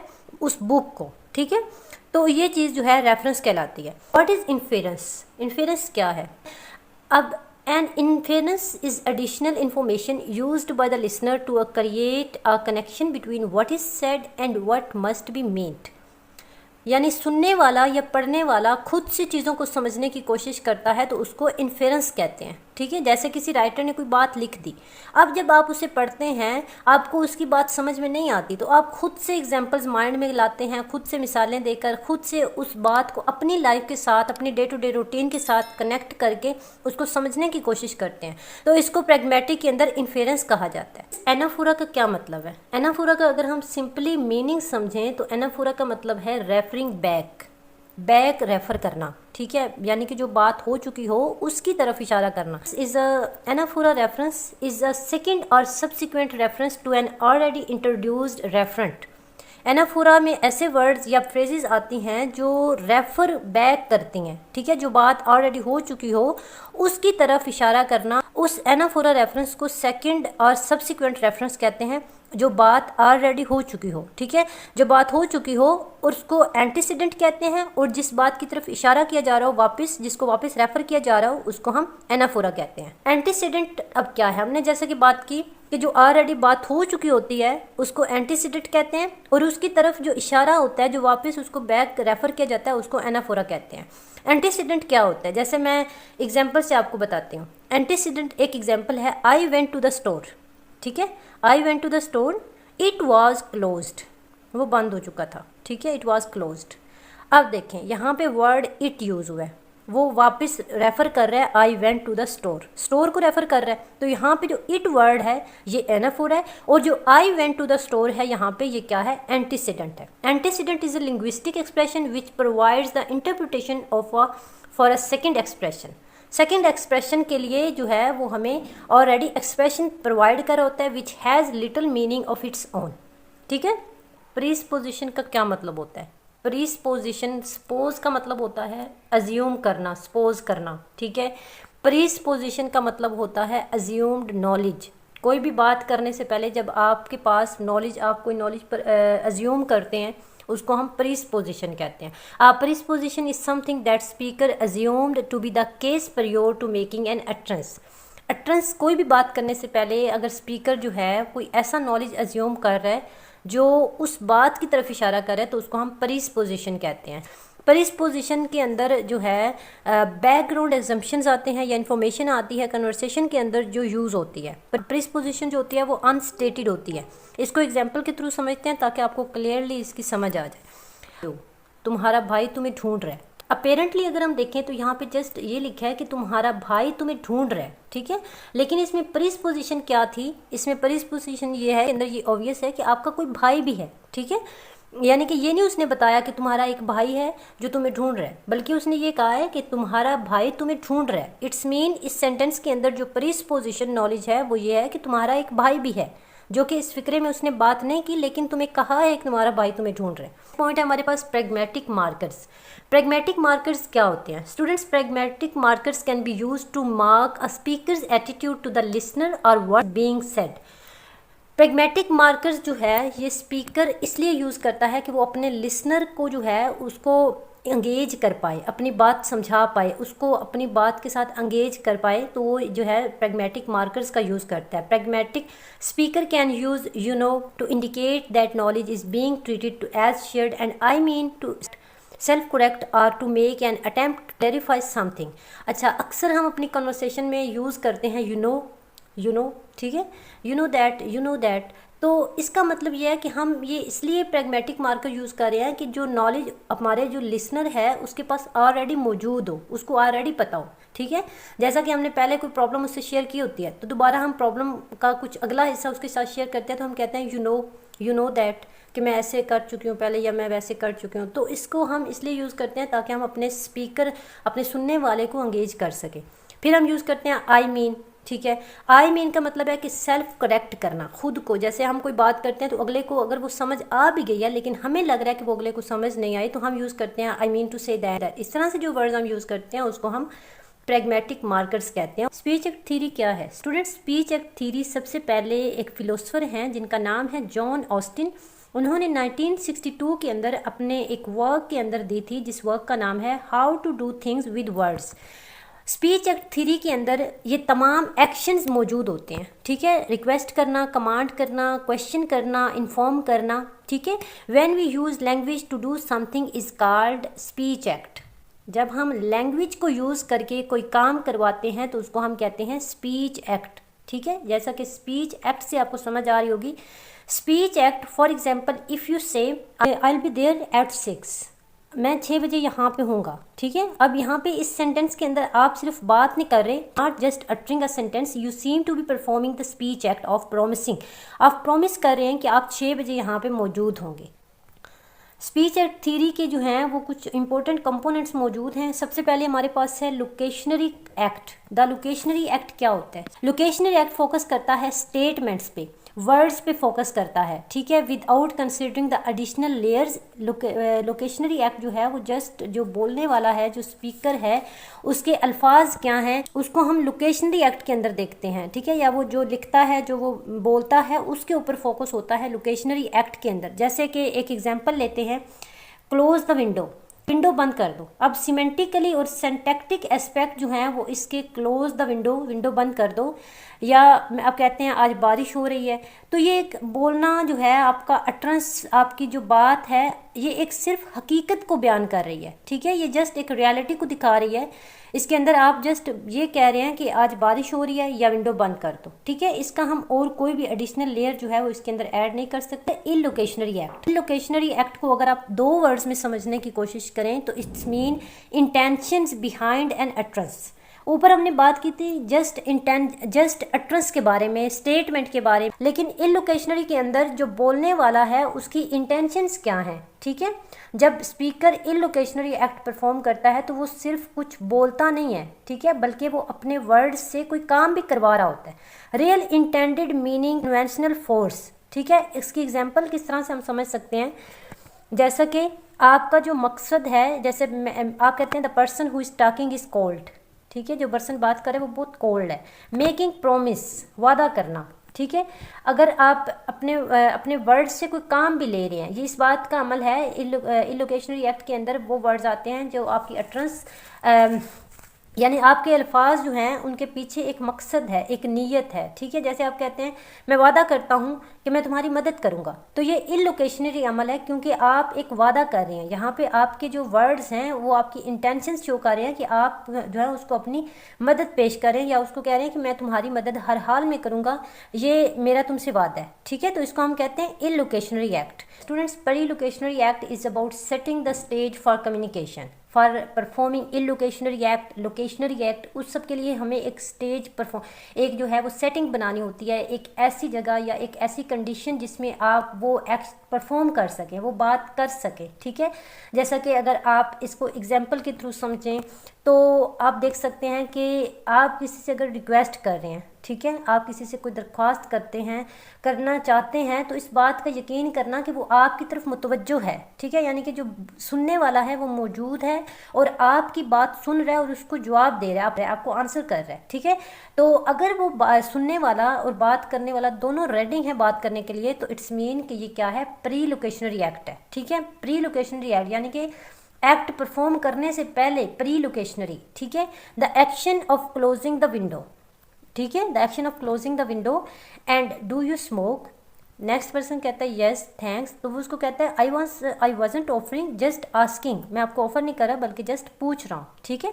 तो लोकेशनरी और इलोकेशनरी एक्ट परफॉर्म करने के लिए जो पहले की तैयारी होती है, जो एक सेटिंग होती है स्टेज की, उसको हम प्री लोकेशनरी एक्ट कहते हैं। इसी के साथ ही आज की वीडियो खत्म होती है। आई होप आपको प्रैग्मेटिक बहुत अच्छे से क्लियर हुई होगी। अगर आपके कुछ क्वेश्चन रह गए हैं या आपको कहीं से समझ नहीं आई तो आप कमेंट सेक्शन में ड्रॉप कर सकते हैं। वीडियो अच्छी लगे तो वीडियो को लाइक कर दें, दोस्तों के साथ शेयर लाजमी कर देना, और अगर चैनल को अभी तक सब्सक्राइब नहीं किया तो काइंडली चैनल को भी सब्सक्राइब कर लें।